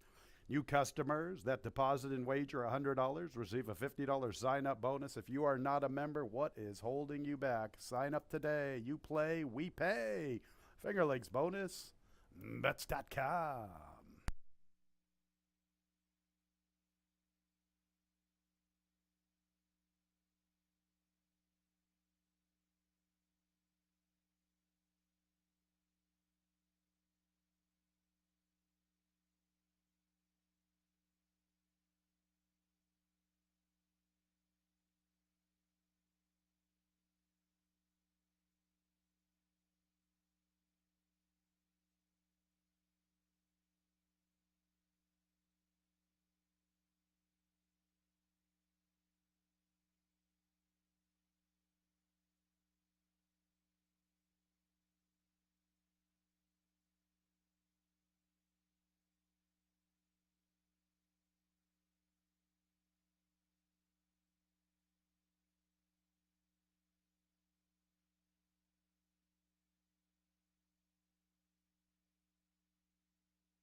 All right, fans, we are calling for the owner of a white Buick Envision. You are parked in one of our veterinarian spots, license plate KCG 3909, New York license plate. Your vehicle needs to be moved ASAP. I'll make us move it for you. White Buick Envision, license plate KCG 3909. You need to move that Buick immediately. Thank you.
13 minutes to post for race number 5, and that was number 1 Dylan. After you see the closers the last 3 races, there was a lack of pace in there. Jackie Davis took full advantage of the lack of pace and just dominated that field. That was what's called a romp. That one easy. That for trainer Nurka Huertas to start off their pick 5, the easiest kind of winner. 5th race, a 5,000 maiden claimer going a distance of 5.5 furlongs. Scratch the 1, Sarah's Pride. Well, you can pretty much narrow this one down. The current favorite is the 4, Alara. That was my top choice. Speaking of pace, this one does look like the main speed of this race, of what you see on paper. It's not that this horse is going that fast early. This horse goes 23, 22, and 4 for the first quarter. Think about Alara, though. She didn't break all that sharp, but she comes out of what turns out to be a decent 5,000 race. The winner came back to win against the winners. Then Boxton and Board came back to win this week as well. So the top 2 finishers coming back out of that race to win. But doesn't necessarily mean that she was double digits defeated in that race, and she's had some chances, but she may be able to control the pace in race number 5. So that was my top choice here, was the 4. The 2, John Secret, looked good finishing second, going 3 quarters as a 2-year-old back in November against the maiden claimers, was far back to the 3rd place horse. Then she stepped up against special weights at Mountaineer, didn't fare too well. In her first start off the layoff, she didn't have the best beginning in that race and never really got into the race, coming out of the same race as Alara. So I can see her bouncing back with a good effort here, second time off the layoff with some racing luck, especially looking at the rest of this field. This one I got is second. The 7, Shrimp and Grits, is at 5-1. That was my 3rd choice, but can't really go off on her first 2 starts. I mean, her first start was against the 11-9s, didn't show anything. Her next start, though, I guess you could make a little bit of an excuse for her, as she did break last, and it took her a little while to get her legs into her and get moving in that race. And she did have some horse late, but she was far behind the winner, who was a 2-5 shot, and we're going back to November. So she gets some freshening since that race. I mean, she could improve off that. Doesn't have to improve much with a field like this one. 5,000 maiden claimer, the 5th, starts off the pick 4. We do scratch the 1, Sarah's Pride.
Coming onto the track for today's fifth race, 5.5 furlongs. Field of 6, 3, and 4-year-old fillies. Maiden claimers, 5G's the level. Lose the 1, Sarah's Pride. The 2, John Secret, 1 pound over. First leg of our late pick 4, post time in 6 minutes.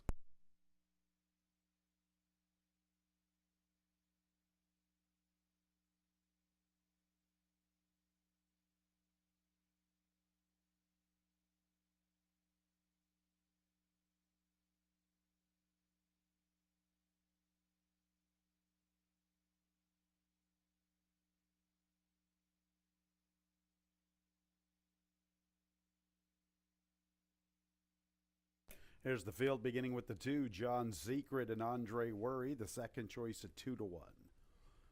3 is Holiday Necklace, Rafael Rohina Jr.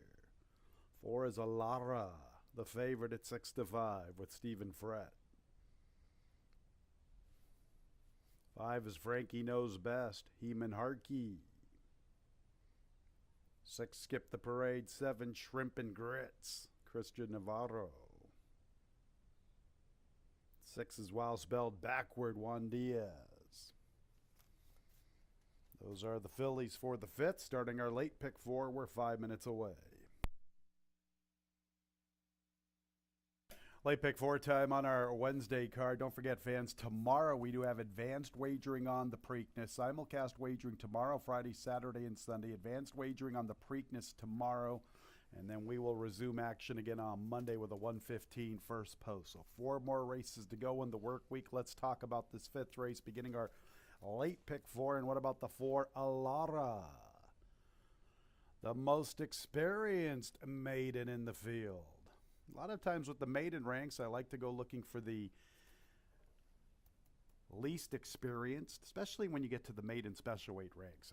It seems like to me that some of the younger horses, the ones making their first start or their second start, they're the ones to key on in the maiden special weight ranks. It doesn't necessarily imply with the maiden 5. John Lee is a very well-respected horse race announcer at Will Rogers Downs, also the simulcast host at Del Mar. This is one of his angles. He likes the most experienced maiden in these maiden $5,000 races, and that is Alara, making her 14th career start. She comes out of the key race so far this season, at least in the maiden ranks here. Akella, who won on 25th of April, came back to beat winners. Buxton and Board came back to cruise yesterday. We just saw Sue B win race 2, a similar condition to this. Now here is Alara, who finished in front of Sue B. Things are pointing towards Alara in this affair. Doesn't look to be a tremendous amount of early pace in the race, so Alara should be forwardly positioned. And if she runs like she did in her comeback bid, she's in with a big chance. This is probably her best chance to succeed. You know, she did have a couple of nice second-place finishes when she finally dropped in for 5,000 in June and July of her 22 campaign. This is her best opportunity to get that graduation ticket. Alara, the favorite, at 8 to 5. After that, I didn't really have a big, strong opinion. I was going to kind of try to endorse the 1 who kind of fits the bill with some of the horses that have been winning this season here at Finger Lakes, especially since we've got to this 5.5 furlong race. So we're going to have to save that angle for another day. 3, Holiday Necklace. I gave her a little bit of a look. Last time was the first time she was in for 5. I know she didn't run much. I'm willing to forget that effort. She ran a decent 3rd back in November. I just thought perhaps she could be forwardly positioned. Not in love with her by any means, but second time for 5, and she has shown some speed. You know, look at her races once upon a time back in August last year at Indiana. She's somewhat forwardly placed in a 5 furlong affair. I know the interior fractions were pretty weak, but Indiana has a tougher circuit than we do here at Finger Lakes, so I give that race a little bit of credence. She had some races. Yeah, I guess that's just about it. I mean, I'm really trying to find something for us here with Holiday Necklace. 12 to 1. I will say this, Lugu has done good stuff at the beginning of the 22 and at the start of this 23 season. Looking for a long shot underneath, perhaps. I was trying to get away from the 2-horse John Secret because, I don't know, I didn't really like what I saw on the 25th of April, but perhaps she just needed it. You know, she did run some races last year that probably make her pretty competitive. Both of those 3rd place finishes, the 3rd and 2nd place finishes for 11, make her amongst the contenders in this spot. I mean, we've got to be honest. There are no world beaters. Frankie Knows Best is dropping in for 5 for the first time. Perhaps she has an angle there. She did show speed a 2-back on the 27th of January in a 7-furlong race. Maybe she's in with a little bit of a look. What's her price? 4-1. You get Wow spelled backward. I don't really like the name. No offense to Wayne Sparling. Wow spelled backward. That's what he came up with there. I don't know what to make of her. Shrimp and Grits is very inexperienced. Perhaps she has a right to improve. Only a couple of recorded workouts. Maybe she needs one. I don't know. Didn't really have much angles here trying to beat Alara. I think it's her race. This is her best race to possibly break through and graduate. She's a short price. She comes out of the good race. 6-5 for Alara. She's the favorite, and rightfully so, in our fifth to start our late pick 4.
Less than 1 minute until post time.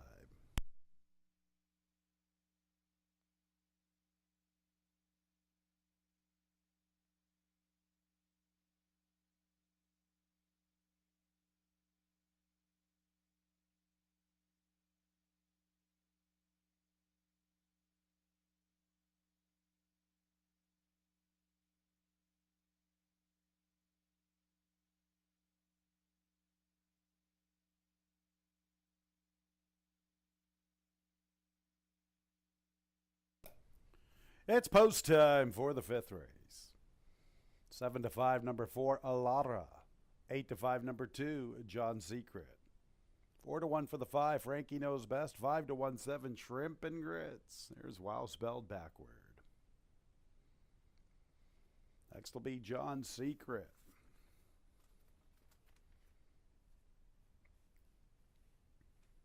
Holiday Necklace.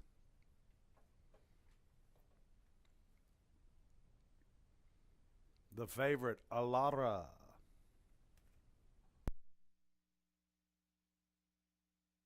Two to load, Frankie Knows Best, and Shrimp and Grits.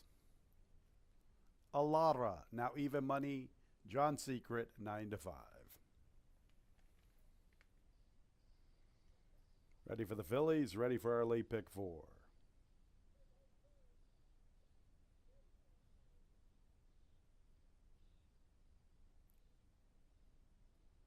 And there they go. Shrimp and Grits is out for the lead. Alara is amongst the pace. Also there is Holiday Necklace, and John Secret is showing good speed from the rail. John Secret and Holiday Necklace, they go at it with one another. Shrimp and Grits back to third. Alara's fourth from the inside, little more than 2.5 off the lead. About 3 lengths to Frankie Knows Best, and Wow spelled backward is the last of all. They race to the 3/8, and John Secret comes away with a narrow lead from Holiday Necklace, who stays with her. And Alara begins to creep a little closer up the inside. She's all covered up. Shrimp and Grits is 3 wide, and here comes to the far outside Frankie Knows Best. Alara all dressed up in Sunday's best. She just needs somewhere to go, and there's an opening along the rail. And here comes Alara trying to squeeze through a tight spot along the inside. Shrimp and Grits far outside is Frankie Knows Best. Alara squeezing on through. But also there, Frankie Knows Best. It's Alara with the lead. Frankie Knows Best. Tester to the outside. Alara tries to dig in. Frankie Knows Best now puts her head in front. Frankie Knows Best. Frankie Knows Best at 6-1, upsetting Alara. Shrimp and Grits third. Fourth place, John Secret.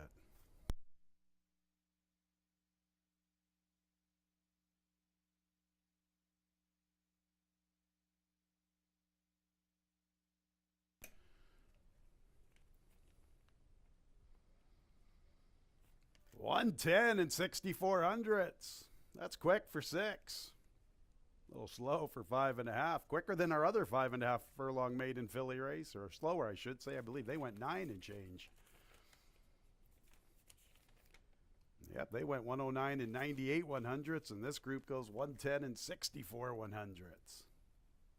Time only matters when you're behind the bars, right, fans? It's the 5. Frankie Knows Best in a photo with 4 Alara. A photo will determine the winner. Make sure to hold all tickets.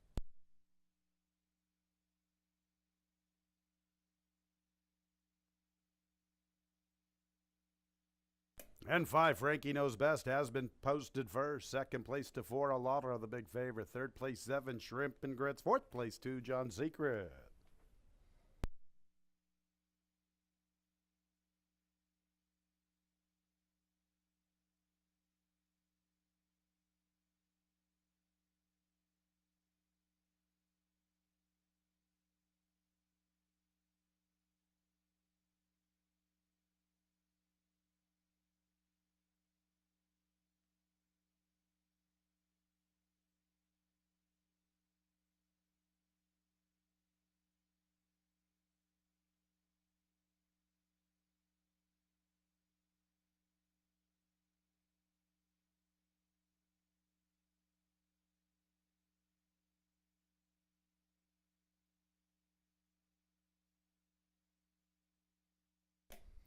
And here comes Frankie Knows Best. All the way dropped down to 5. Gets her to the winner's circle. A 3-year-old Abbey filly by Frank Conversation out of the dam Lazica. Owned and trained by Ralphie D. Ralph D'Alessandro. Winning jockey, the He-Man, Heman Harkey. New York bred by McMahon of Saratoga Thoroughbreds LLC.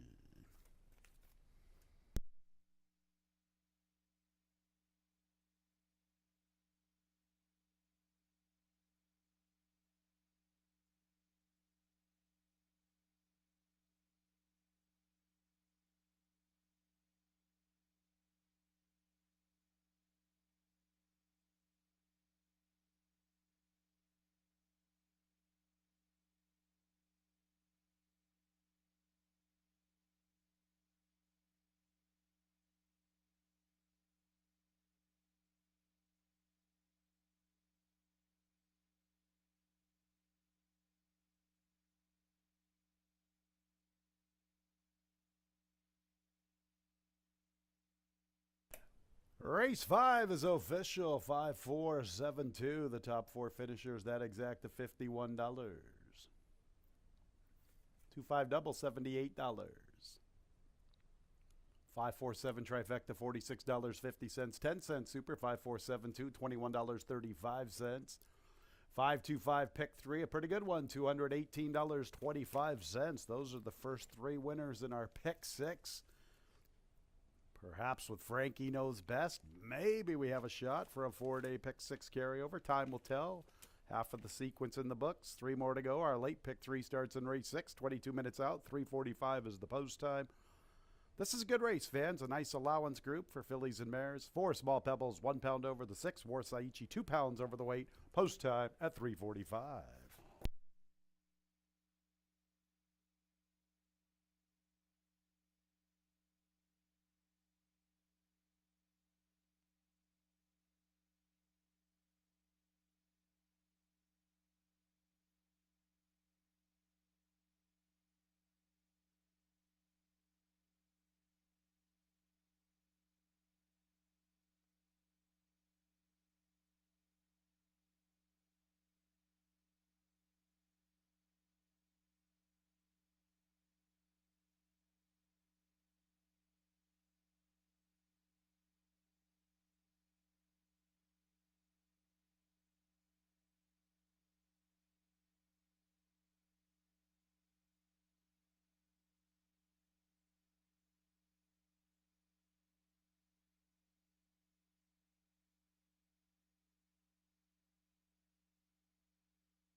Horse are in the paddock for race number 6, and that was Frankie's No Best, getting a nice trip as the pace developed between John's Secret and Holiday Necklaces. They went, actually for those horses, was relatively quick the way the track has been today, and Frankie's Knows Best was able to take advantage of the poor tactics, and Heman Harkey able to give that one a good ride for Ralph D'Alessandro to get the victory with the drop in class. Sometimes those drop downs, even though they have bad form, they really wake up in a big way, and that was what happened with Frankie's Knows Best. Allowance race is the 6. It's for fillies and mares, which have not won 3 races.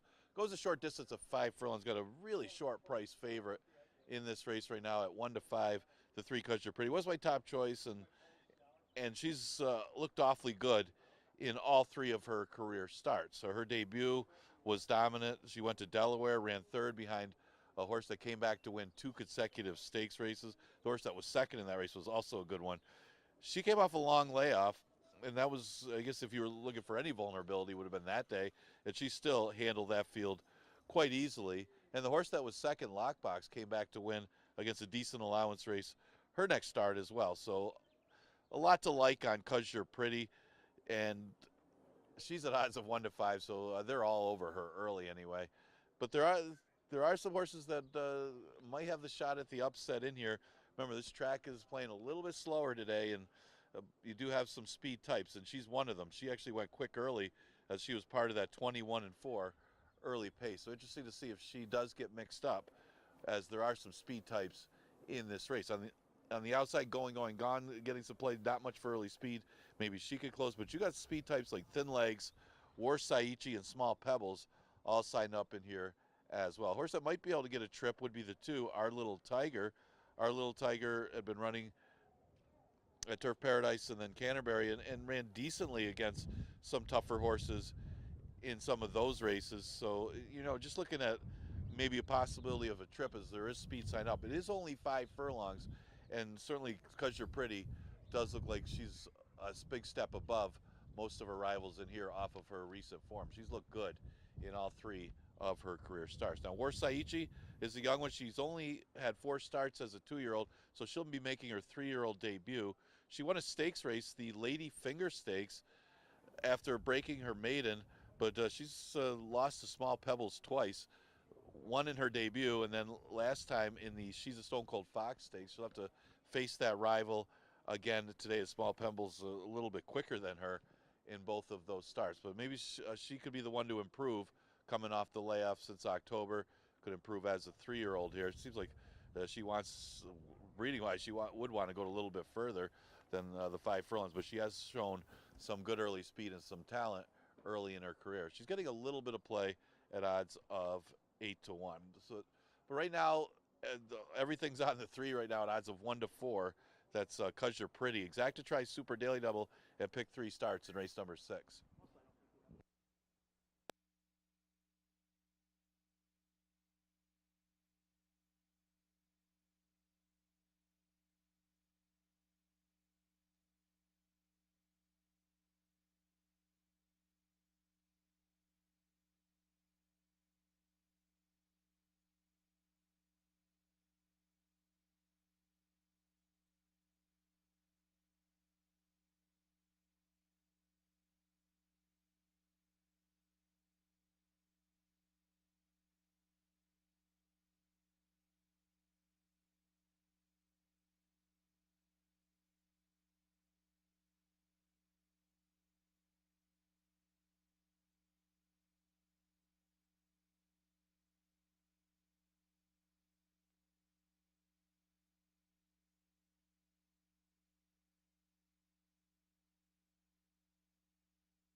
Fillies and Mares, race 6, a 5 furlong affair, allowance conditions. 3-year-olds and up now, winners of 3 races. 4 Small Pebbles, 1 pound over. 6 Warsaichi, 2 pounds over the weight. Field of 7. This race will start our late pick 3 post time in about 6 minutes.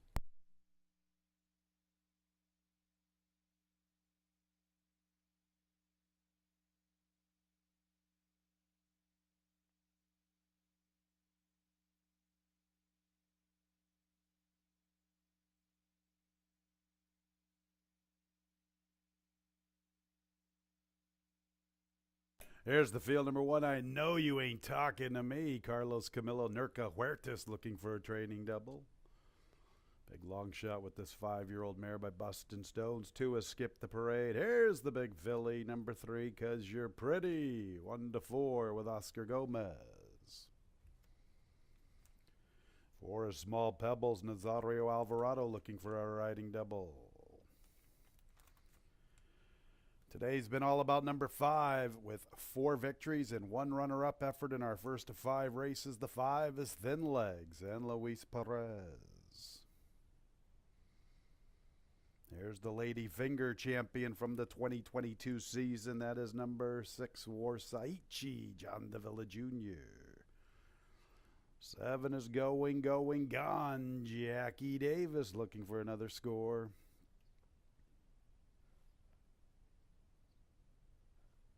Skipping the parade, the 2, Our Little Tiger, Kevin Navarro. 7 Fillies and Mares, post time in about 5 minutes.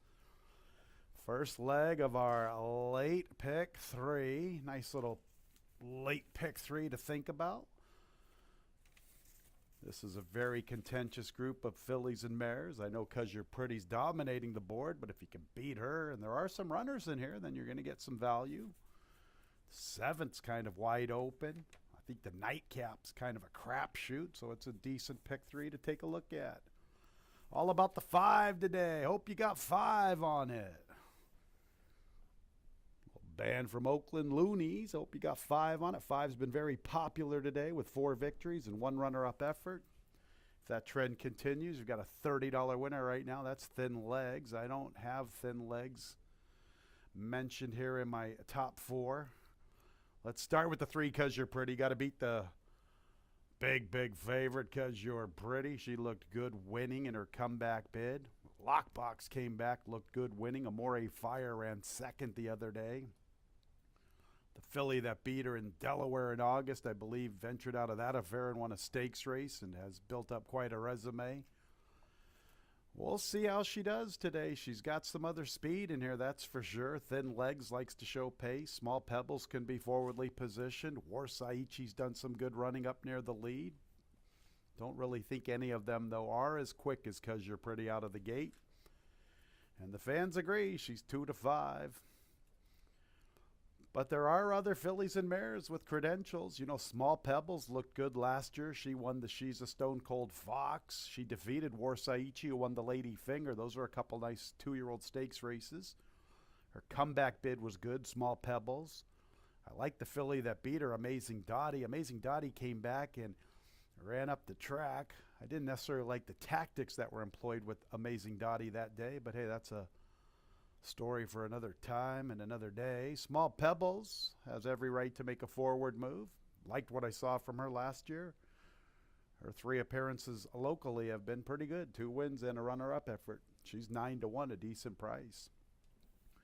Warsaichi won the Lady Finger. Small Pebbles defeated her in her initial look. Then Warsaichi trounced a good group. Puzzle. Wait, Don't Tell Me. Couple of good fillies from last year. Looked good winning the Lady Finger. Disappointed against Small Pebbles in the She's a Stone Cold Fox, but she has been regrouped. This is her first start as a 3-year-old. And hey, she's done nothing wrong in her career. Why not Warsaichi? 4-1. The 1, I know you ain't talking to me. That's right. 33-1 on the board. I liked her win. I know it was only for 5,000, but hey, Riding on a Winner came back and won this week. I know for 5,000, but Riding on a Winner was a competitive filly in the allowance ranks last year. I know you ain't talking to me. Ran some good races for 11,000 last year. Maybe she's getting better. A Bustin' Stones. Nurka Huertas already with a winner today. Honorable Dylan, or number 1 Dylan, and Honorable Dylan Offspring. Number 1, Dylan won our 4th race. You never know. I know you ain't talking to me. 36-1. Never underestimate when horses win races. They can rattle them off. That's how you make money in this game, trying to beat the favorites with some horses maybe on the upside. You never know. That's why we run the race. 'Cause You're Pretty, the big favorite, 1-2. Got to beat her, no question about it. First leg of our late pick 3.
The fillies and mares are approaching the starting gate.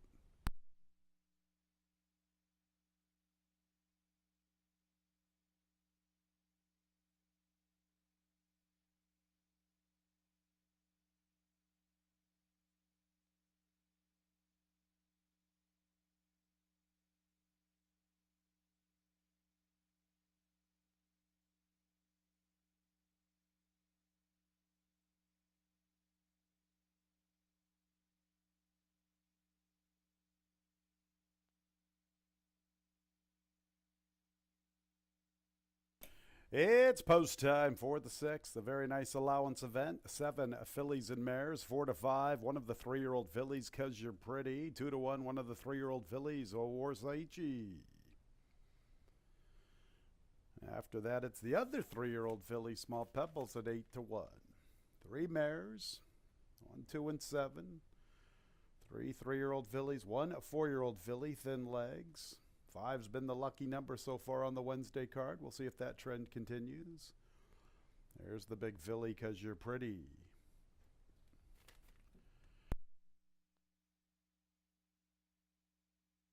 Small Pebbles is in. Next will be Thin Legs.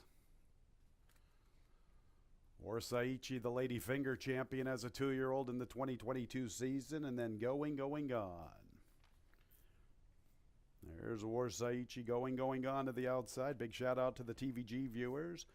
FingerLakesGaming.com, free racing programs. Click on the racing tab and scroll down to free digital programs. And there they go. And 'Cause You're Pretty wins the start. I Know You Ain't Talking to Me comes away in second with Warsaichi, and here comes Small Pebbles punching on through into contention. Thin Legs from off the pace. Our Little Tiger from the rail. Going on is the last of all. 'Cause You're Pretty, Small Pebbles. Warsaichi's into third. I Know You Ain't Talking to Me's back to the 4th spot from the rail. Thin Legs is fifth, and she's 5 from 'Cause You're Pretty. Our Little Tiger second last, headed by Going, Gone. 'Cause You're Pretty and Warsaichi. 'Cause You're Pretty strong at the quarter pole. Warsaichi gets within a length. 'Cause You're Pretty has the lead off the turn. 'Cause You're Pretty is the leader. Warsaichi chases her with Small Pebbles. Fighting for fourth, Thin Legs. I know you ain't talking to me. Our Little Tiger Going, Gone. Here is a talented 3-year-old filly. Her name is 'Cause You're Pretty, and she's front and center, and she cruises. Small Pebbles was second, then Warsaichi. Fourth got tight, either Thin Legs or Our Little Tiger.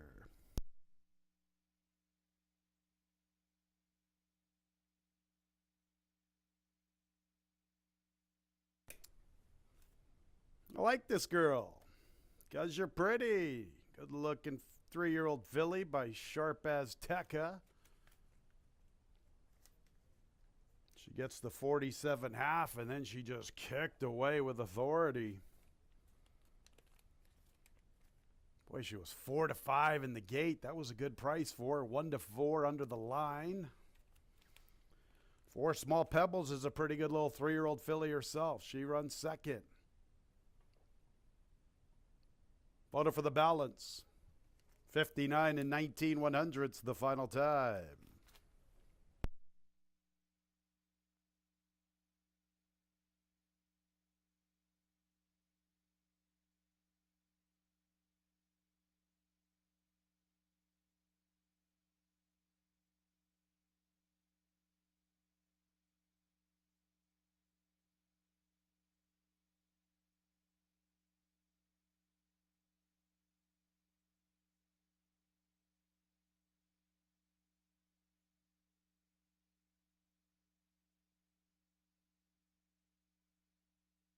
Six, Warsaichi third, fourth place 5, Thin Legs 3, 4, 6, 5.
Too big of a crowd for the winner's circle. Standing room only onto the main track. 3, 'Cause You're Pretty. 2 in a row and 3 out of 4 to kickstart her career. A good-looking 3-year-old dark Bear Brown filly by Sharp Azteca out of the dam without the risk. Owned by Marcelo Rosa. Winning trainer is Chris Progna. Winning jockey the Missile, Oscar Gomez. 'Cause You're Pretty was bred in Kentucky by Jay Goodwin and Cloyce Clark Jr.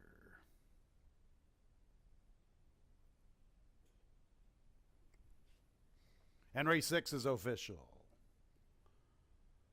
3, 4, 6, 5. That double is worth $35.60. The exacta 3, 4, $8.70. 3, 4, 6 trifecta $9. 10 cents super. 3, 4, 6, 5. $4.15.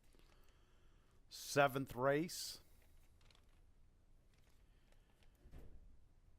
Begins our late daily double scratch. 1 Disco Dino, part of the entry. Post time in 23 minutes at 4:16.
12 minutes opposed for race number 7.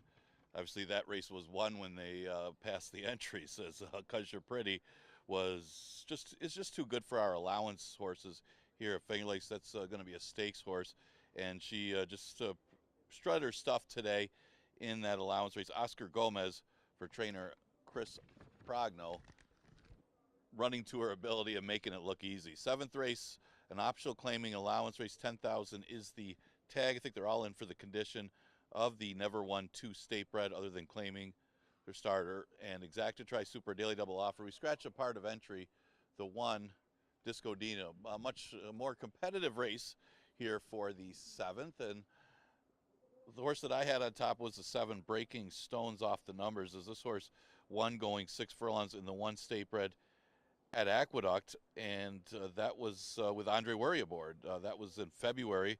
Came back, it didn't fare as well behind the next out winner last time in New York, as this one chased and faded going 7 furlongs. So now shortens up to 5.5 furlongs. Should have something to run at, as you do have the speed of Victory Built, and possibly Stanhope can keep that one honest up front. Breaking Stones with more of an outside stalking trip. She returns to Finger Lakes. She had a couple starts here in the fall and hit the board in both of them, but it seems like she's improved since then and running in New York. She's at odds of 3-1. I mentioned the 5 Victory Built.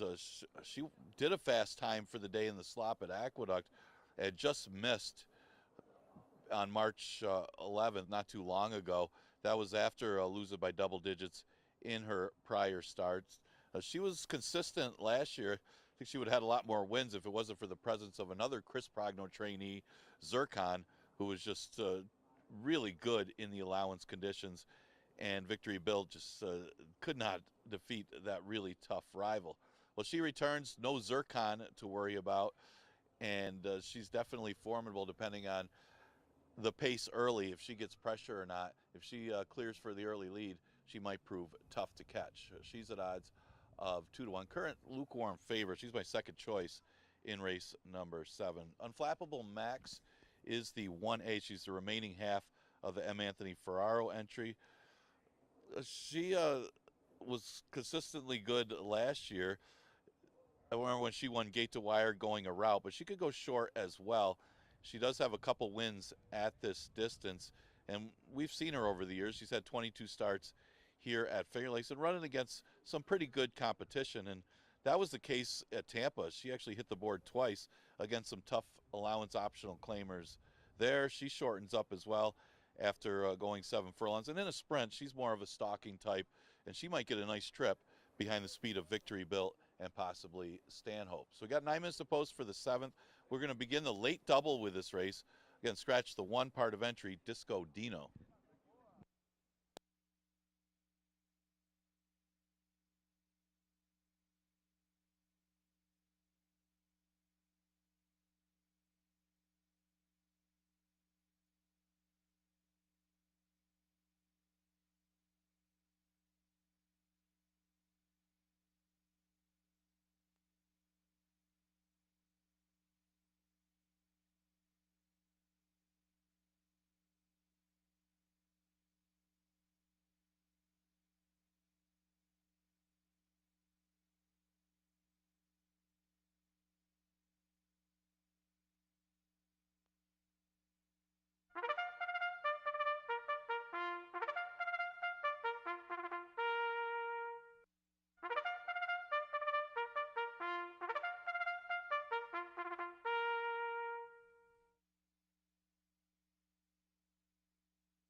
Coming onto the track for the 7th race, a very nice allowance event, sprinting at 5.5 furlongs. New York bred, second state bred condition, optional claiming tag of $10,000. A field of 7, scratch 1 Disco Dino, part of the entry.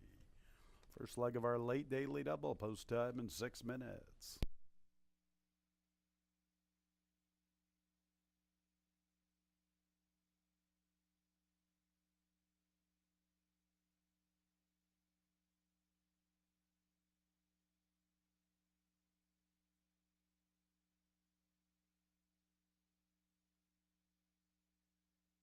All right, let's meet the group. 1A Unflappable Max. Max is looking for his 8th career victory. K. Burkoa is his jockey. 2 is Royal Suspect. He's also in search of his 8th trip to the winner's circle. Nurko Hertis, the trainer, looking for a training double. Eamon Harkey looking for his 2nd winner on the card. 3 has Skip the Parade, so we're on to the 4. Stanhope. He's gunning for 2 in a row. And Jackie Davis looking for a riding double. 5 is Victory Built, very speedy individual. He's the favorite at 2-1 with John Davila Jr. There's the 6, Horn of Plenty, gunning for 2 in a row, and his 9th overall, Andre Worry, is in the iron. 7 is Breaking Stones with Oscar Gomez. He's the 2nd choice at 5-2. Skipping the Parade, number 3, Harrison Knows with Michael Davila Jr. Good field of 7 in this nice allowance event, commencing our late daily double 5 minutes away.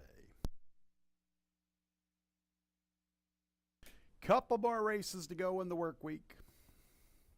Late daily double, a very nice allowance event. Boy, this one's contentious from top to bottom. That's Harrison Knows. I don't have Harrison Knows picked anywhere. He's the biggest price on the board. We're not going to talk about Harrison Knows other than his post-parade appearance. Sorry, buddy. 7, Breaking Stones will be my top selection. There he is, Breaking Stones. I liked his victory 2 back on the 25th of February. Pretty interesting here. Andre Worry rode Victory Built in his recent start, rode Horn of Plenty in his 2 starts here, rode Breaking Stones in his 2 starts at Aqueduct, once Paul Barrow claimed him. Now Andre's on Horn of Plenty, so take that for what it's worth. Breaking Stones has the ability, in my opinion, to stay somewhat close. I know he was 6.5 back on the winning effort on the 25th of February. They went quick, 22, 45, and 2. Don't think they'll be going that quick here, although Victory Built is very, very fast. But Breaking Stones has the ability somewhat to stay close, at least in my opinion. And I think he will have to, because the last thing you want to do is let Victory Built get alone on the lead and build up that margin and just keep on going. So Breaking Stones with his outside post, I'm hoping he gets the stalking trip that can get him to the winner's circle. I'll make him my top pick. He was good enough to win that first state bred at Aqueduct. Why not? Same applies to Victory Built. He won the first state bred 3 races ago in late November to conclude his 5-year-old year. A couple of starts here as a 6-year-old. Nothing against second state breds. I'll tell you what, it gets saltier. When you get out of that first state bred at Naira and then you venture into the second condition, it's got an optional claiming tag, so you're running up against horses who have already won that second condition in the past. Boy, that's when it gets really difficult. Nice horses win first state breds or first open allowance conditions. Real nice race horses start winning the second and third condition in the allowance ranks. Well, here's Victory Built. Now he's at Finger Lakes once again. And I'll tell you what, he's got a good record here. I know you can say he's 1 for 7, but boy, he ran into some monsters last year. Zircon on a couple of occasions. You know, he had a gutty win over the Institute. I really have a lot of respect for the Institute. This horse is very talented. He's very speedy, and he's going to take him as long as he can on the front end. He's the one to come and catch. Question is, will Stanhope maybe go and try to soften up a bit? Just perhaps. Maybe Harrison Knows shows that speed from yesteryear. If Victory Built gets brave up front, it could be tough for everybody else. 6, Horn of Plenty. Here we go, talking about a horse that just won the first estate bred here at Finger Lakes. Now he is venturing up to the saltier second state bred condition. He was a beaten favorite. Stanhope beat him on the 24th of April. That was at 4.5 furlongs. The 5.5 furlongs, much, much better for Horn of Plenty. Here's a horse who was good enough to win an Open 16 at Santa Anita in February. If you can win an Open 16 at the Great Race Place, boy, you're formidable in any allowance race here at Finger Lakes. He's a contender at 4-1. And as mentioned earlier, Andre rode the 5, 6, and 7 in his recent starts, and he is sticking with Horn of Plenty. After that, I'm not sure where to go. Maybe Unflappable Max. Maybe Max is better suited for 2 turns, but ran a pretty good race in January at Tampa. Here he is. Here's a Tampa horse. We've seen him do well this season. All that foundation in his corner, and maybe if they rock and roll early, Max is the one picking him up and laying him down in the late stages. He's 5-1. And I always like it when part of the entry scratches. It kind of tells you that maybe the trainer's thinking, hey, I don't need to run Dino today because Max is ready to rock and roll. You never know. 5-1 with all that foundation. This is a good race. Stanhope looked good winning. Then you've got Royal Suspect and Harrison Knows. Pretty good allowance event here, starting our late daily double post time in a couple of minutes.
The horses are approaching the starting gate.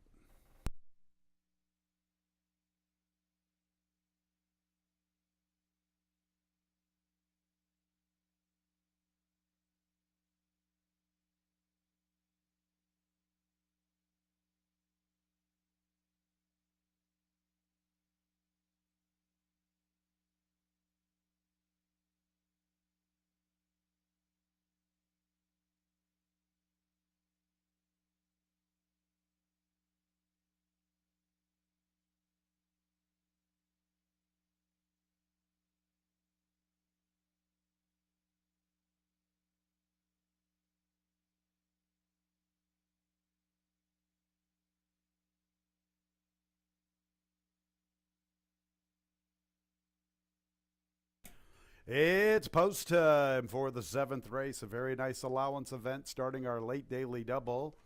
The Speedy 5 Victory Built 7-5, 7 Breaking Stones at 2-1. Royal Suspect is the first one into the gate. Next will be Harrison Knows, the 2 long shots to the inside.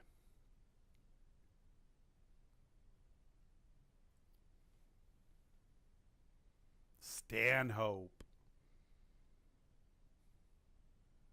He's a pretty quick individual. The other Speed Victory Built right alongside in the gate.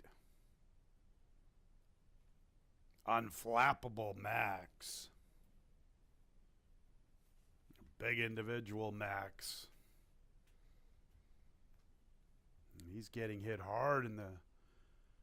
my bad there. I was looking at the 7 thinking that's Unflappable Max. He is the 1A Unflappable Max. Getting ahead of myself. 8-1 Unflappable Max. Settle down, Caleb. All right, here we go. Horn of Plenty and Breaking Stones. All right, Breaking Stones. Now he's getting hit hard. He's 8-5, and Victory Built's 9-5. Ready for this nice allowance event. And there they go. And there goes Victory Built and Stanhope. And they get acquainted immediately out of the starting gate. Harrison knows his flashing foot. Unflappable Max forwardly positioned. Been running in those longer races at Tampa. Good sign for him. He's already into the race, and he's in a beautiful spot behind the two pacemakers. Horn of Plenty 5 off the lead, flanked by Breaking Stones. And Royal Suspect is the last of all. And they rock and roll up front.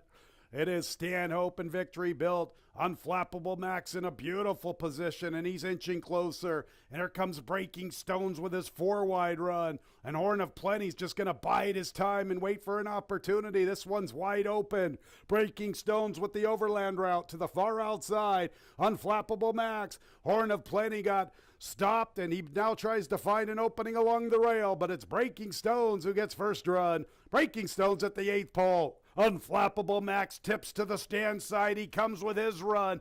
Horn of Plenty's charging through along the rail. There's Unflappable Max and Horn of Plenty. Unflappable Max, Horn of Plenty, Unflappable Max. Tampa Foundation horses have been doing extremely well here at Finger Lakes to start the 23 season. Unflappable Max from Horn of Plenty, and then Breaking Stones.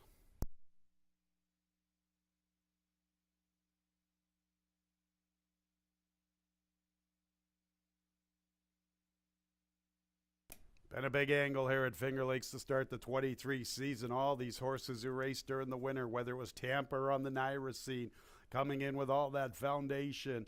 Unflappable Max. Very patient ride by Caber Coa's Breaking Stones made that circling move through the turn. Max decided to sit chilly and wait for his opportunity. What about Horn of Plenty? He was full of run. They're involved in the photo.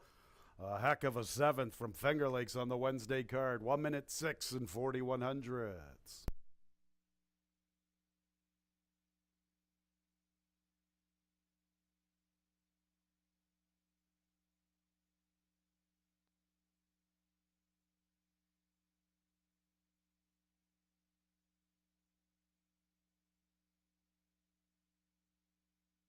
One A, Unflappable Max first. Mad Max, the unofficial winner.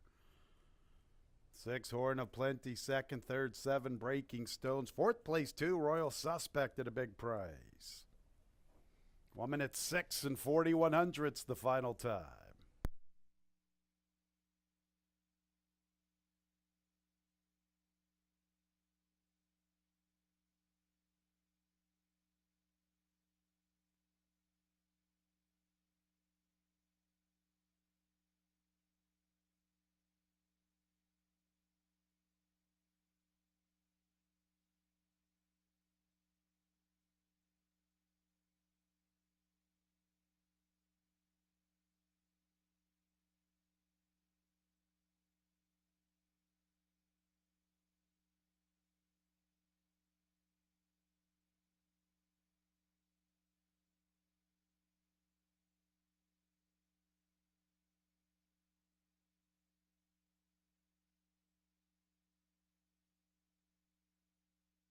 Mad Max is in the winner's circle. Unflappable Max, his 8th career victory. A 7-year-old dark Bayer brown gelding by Midnight Loot out of the damn Susquehanna River.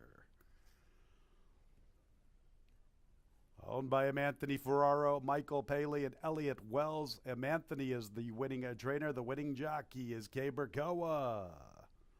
New York bred by Hope Hill Farm, Thomas McGreevy, and others. Now we know why Dino stayed in the barn, because Max was ready to represent.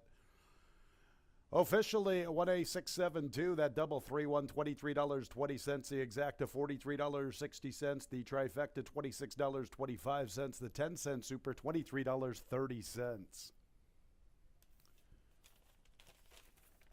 Race 8, the nightcap, is up next. A field of 8 with 7 wagering interests. Post time in 23 minutes.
Horses are about to go on the track for the final race of this Wednesday card. Just a reminder, we continue live racing Monday through Wednesday. So next live racing day will be Monday with the 1:15 first post. Obviously, we're going to be open on Preakness Day, Saturday. Earlier gates opening at 10 a.m. for the Pimlico card and the Preakness Stakes. We'll get all the action and wager on all the action right here at Finger Lakes of the Preakness as Mage continues his quest for the Triple Crown. We look back at the 7th. Unflappable Max, he just runs his race every time, whether it's long or short. He just keeps coming. He doesn't sit back and run. He doesn't go to the lead and run. He just runs his race. It just keeps coming. And that time he was able to sustain that speed, that pace that he had going, and was able to get the victory. Keeper Koa for M. Anthony Ferraro was off to a good start in the 2003 season. Looking at the last, it's a 5,000 claimer going 5.5 furlongs. My top choice, I went to the outside, the 7 Royal Kaz. Now, it hasn't been a great speed track today. We've had a couple horses win on the front end, but they were much the best rivals. But this is a race that doesn't have a lot of speed in it, and Royal Kaz will be one of those that has speed from the outside. Last time ran against the 11 to 9,000s in the 3 Lifetime, and that was a much tougher group that he ran into and just kind of ran evenly and finished off the board. His previous start was excellent. Horse was off a layoff from May of last year, 11 months off of the layoff, and ran a solid second behind Drossel Diem at 16 to 1. Just bounced off the effort. Maybe could bounce back here, dropping down to 5,000. One of a few that you can make the case for, and this is the one I gave a slight edge to as my top choice right now at odds. Getting some play at odds of 2 to 1. Co-favorite with the 6 Tuck a Buck Away, whose overall career has been a series of bad luck and bad pace scenarios, as this horse has had nothing but trouble in a lot of his races. His last start was just simply a case of lack of pace, as Ganadigan was absolutely lone speed in the 5 furlong race, and this horse still rallied to be second in there. And even if you go back to the November race in the slop, this horse was caught wide, trying to close against conformists. So he's been up against it in a lot of his races, even here at Finger Lakes. Good shot today if this pace backs up. He's definitely a top 3 threat. He's another one to like in here. The one I put second was Oliver's Fortune. I actually have the drop downs 1, 2. Oliver's Fortune did not get a very good trip in his season debut, going 4.5 furlongs, and that was a case where if you don't get a good trip, you have those traffic problems at 4.5. You're just not going to win, and this horse missed hitting the board. Last time was a little bit wide, going 5 furlongs, and again, the distance part of the issue. Now, 5.5 isn't much better for Oliver's Fortune. He has never hit the board in 5 starts at 5.5, but it should be better than 4.5 and 5 that he's run the last 2. And the big thing is the drop in class to 5,000 should definitely help the chances of Oliver's Fortune, who's at odds of 5 to 1. I made him second choice with Tuck a Buck Away the third.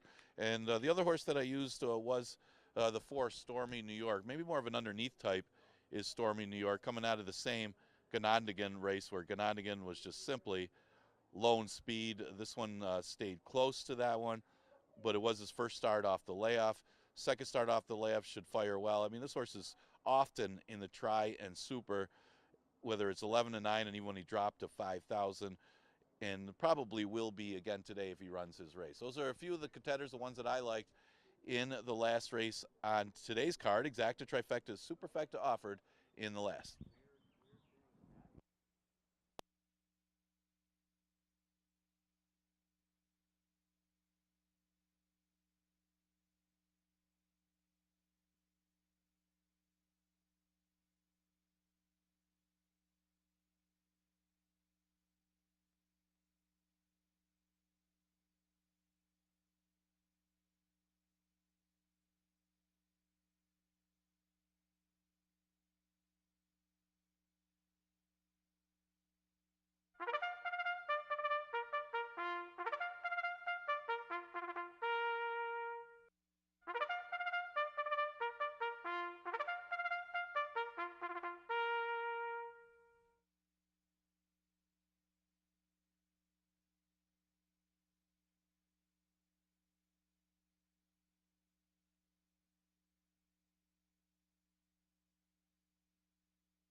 On the track for the nightcap, 5.5 furlongs. 3-year-olds and up now, winners of 3 races. Claimers, 5,000. Field of 8, 7 wagering interests. No changes. About 4 minutes until the nightcap.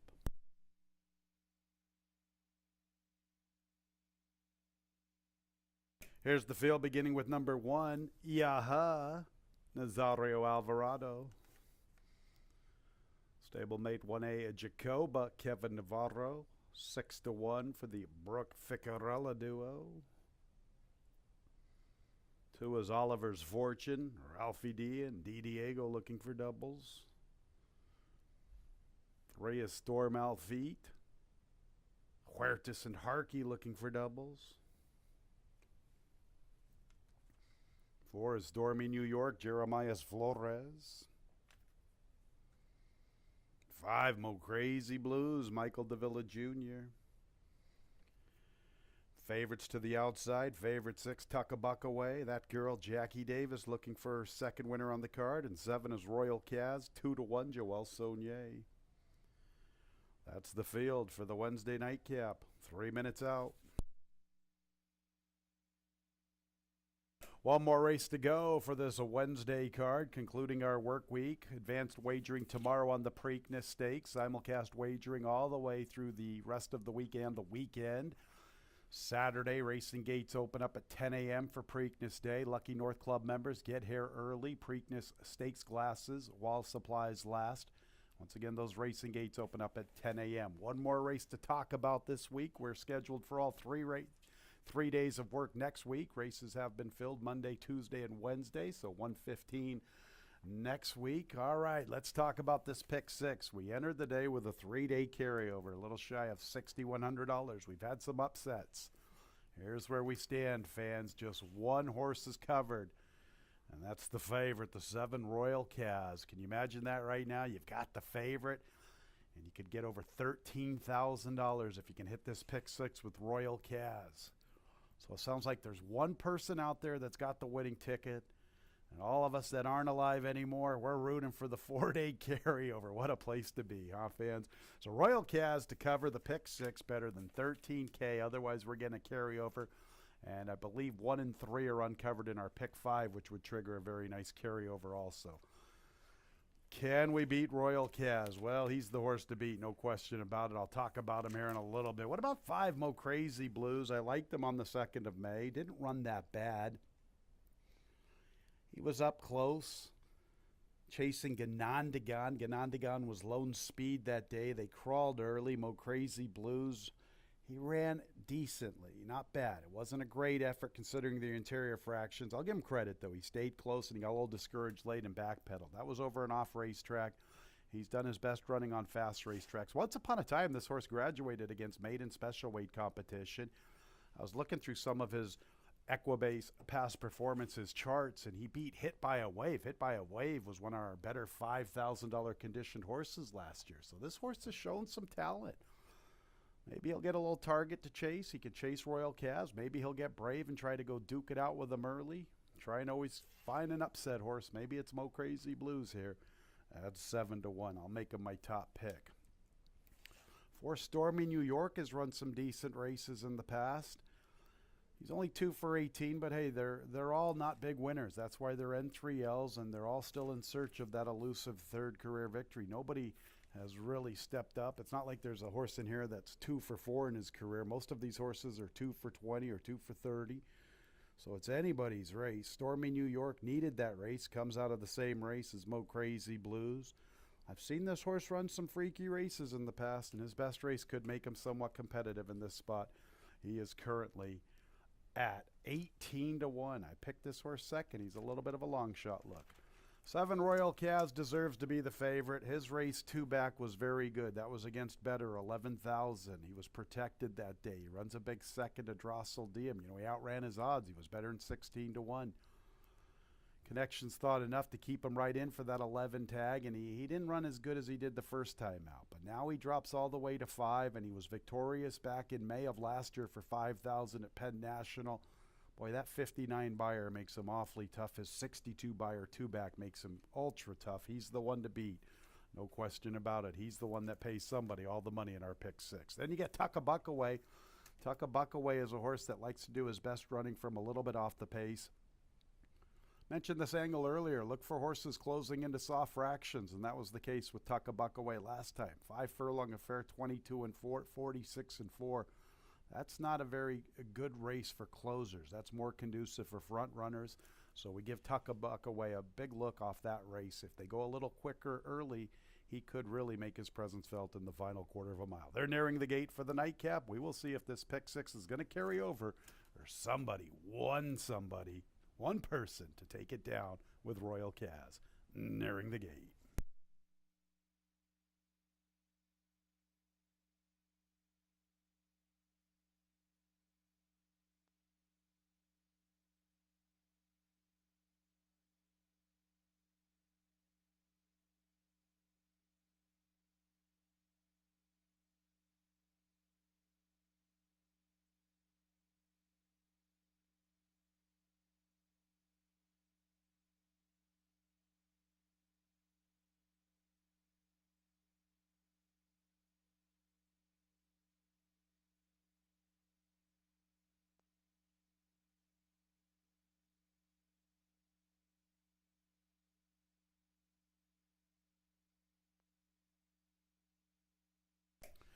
It's post time for our Wednesday nightcap. Ready to wrap up the work week here at Finger Lakes Gaming and Racetrack. Royal Kaz,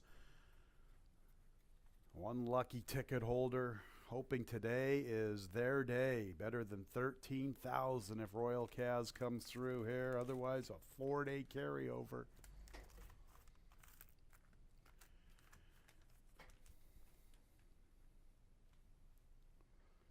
After the favorite, it's fairly wide open. The entry is 7-2. Oliver's Fortune is 7-2, now 3-1. The 6 Tuck a Buck Away is 7-2. So fairly wide open event if you can get by the favorite. Up next will be a Crazy Blues.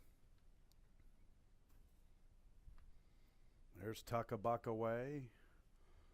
And a couple to load, a Royal Kaz and a Jacoba. A big shout out to Jen Kovaleski. She's a big fan of Yaha. She loves that name. She's watching Yaha for the nightcap at Finger Lakes. Jacoba, the second half of the entry, the stablemate to Yaha. All right, they're all in there, ready for the nightcap. And there they go. And out for the lead is Royal Kaz. Stormy New York shows pace. Oliver's Fortune wants to go from the inside, and here's Crazy Blues pressing the action 3 deep. It's a break of 4 lengths to Tuck a Buck Away. He's going to get a little more pace to chase this afternoon.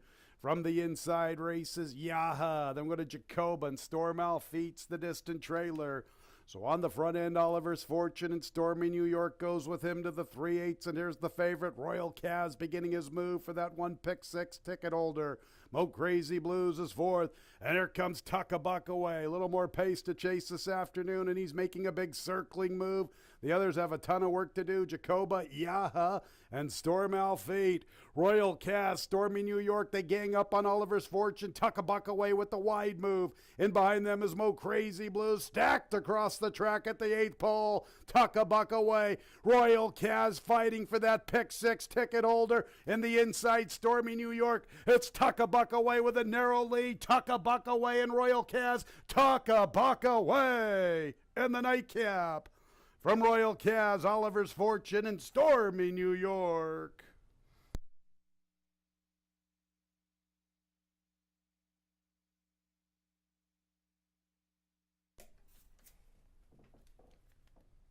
And it's Tuck a Buck Away and Jackie Davis, Royal Kaz, Joel Saunier. What a horse race stacked across the track at the 8th pole.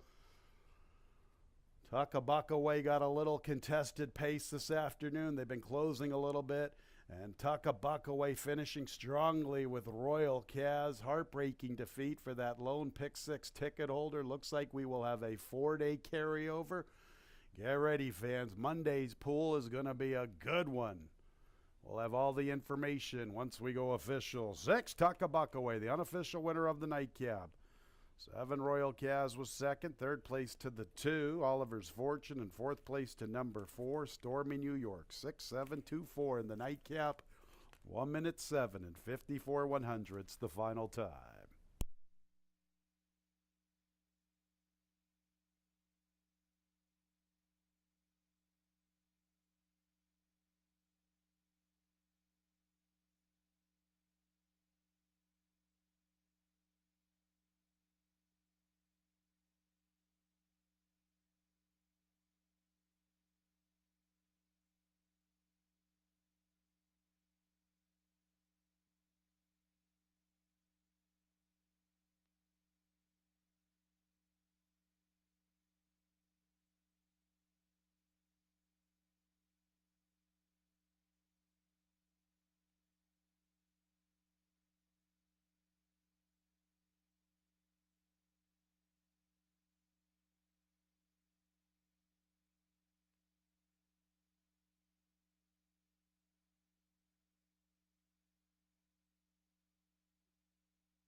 There's Tuckabuckaway in the winner's circle. He is a 5-year-old bay gelding by Encaustic out of the Damn Noon Zerman, owned by Holly Parady. Winning trainer is Carl Grusmark. Bred in New York by Carl. The winning jockey is that girl, Jackie Davis.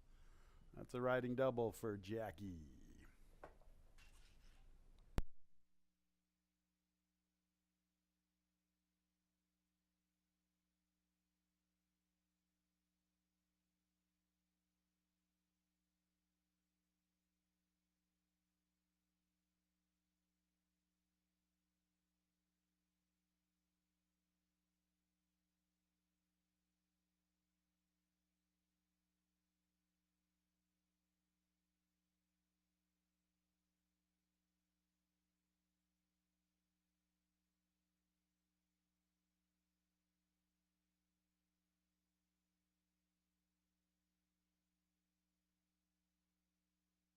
And the nightcap is officially 6-7-2-4. The late double $61. The 6-7 exacta from the nightcap $24.80.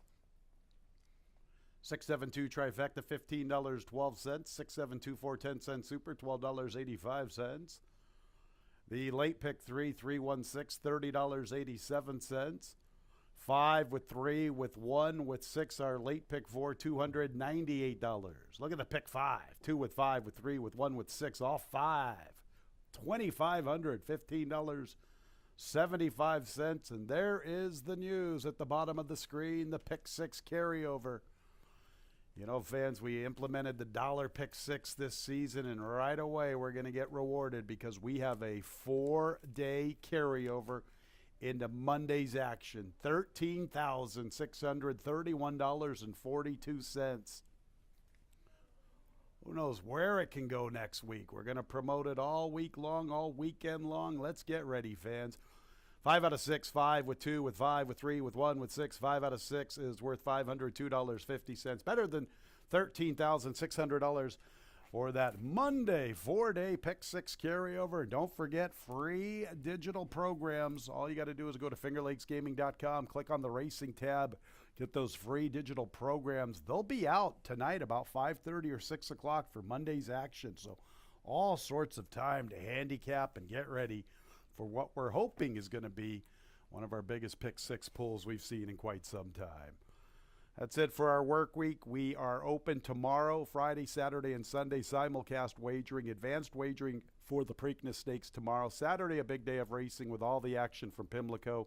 Racing gates open up at 10 a.m. Make sure to be part of our Lucky North Club. Get here early, giving away free Preakness Stakes glasses while supplies last. That's it. I sure hope you had a heck of a day. Hope you enjoyed your time here at Finger Lakes. When leaving the track, please drive very carefully.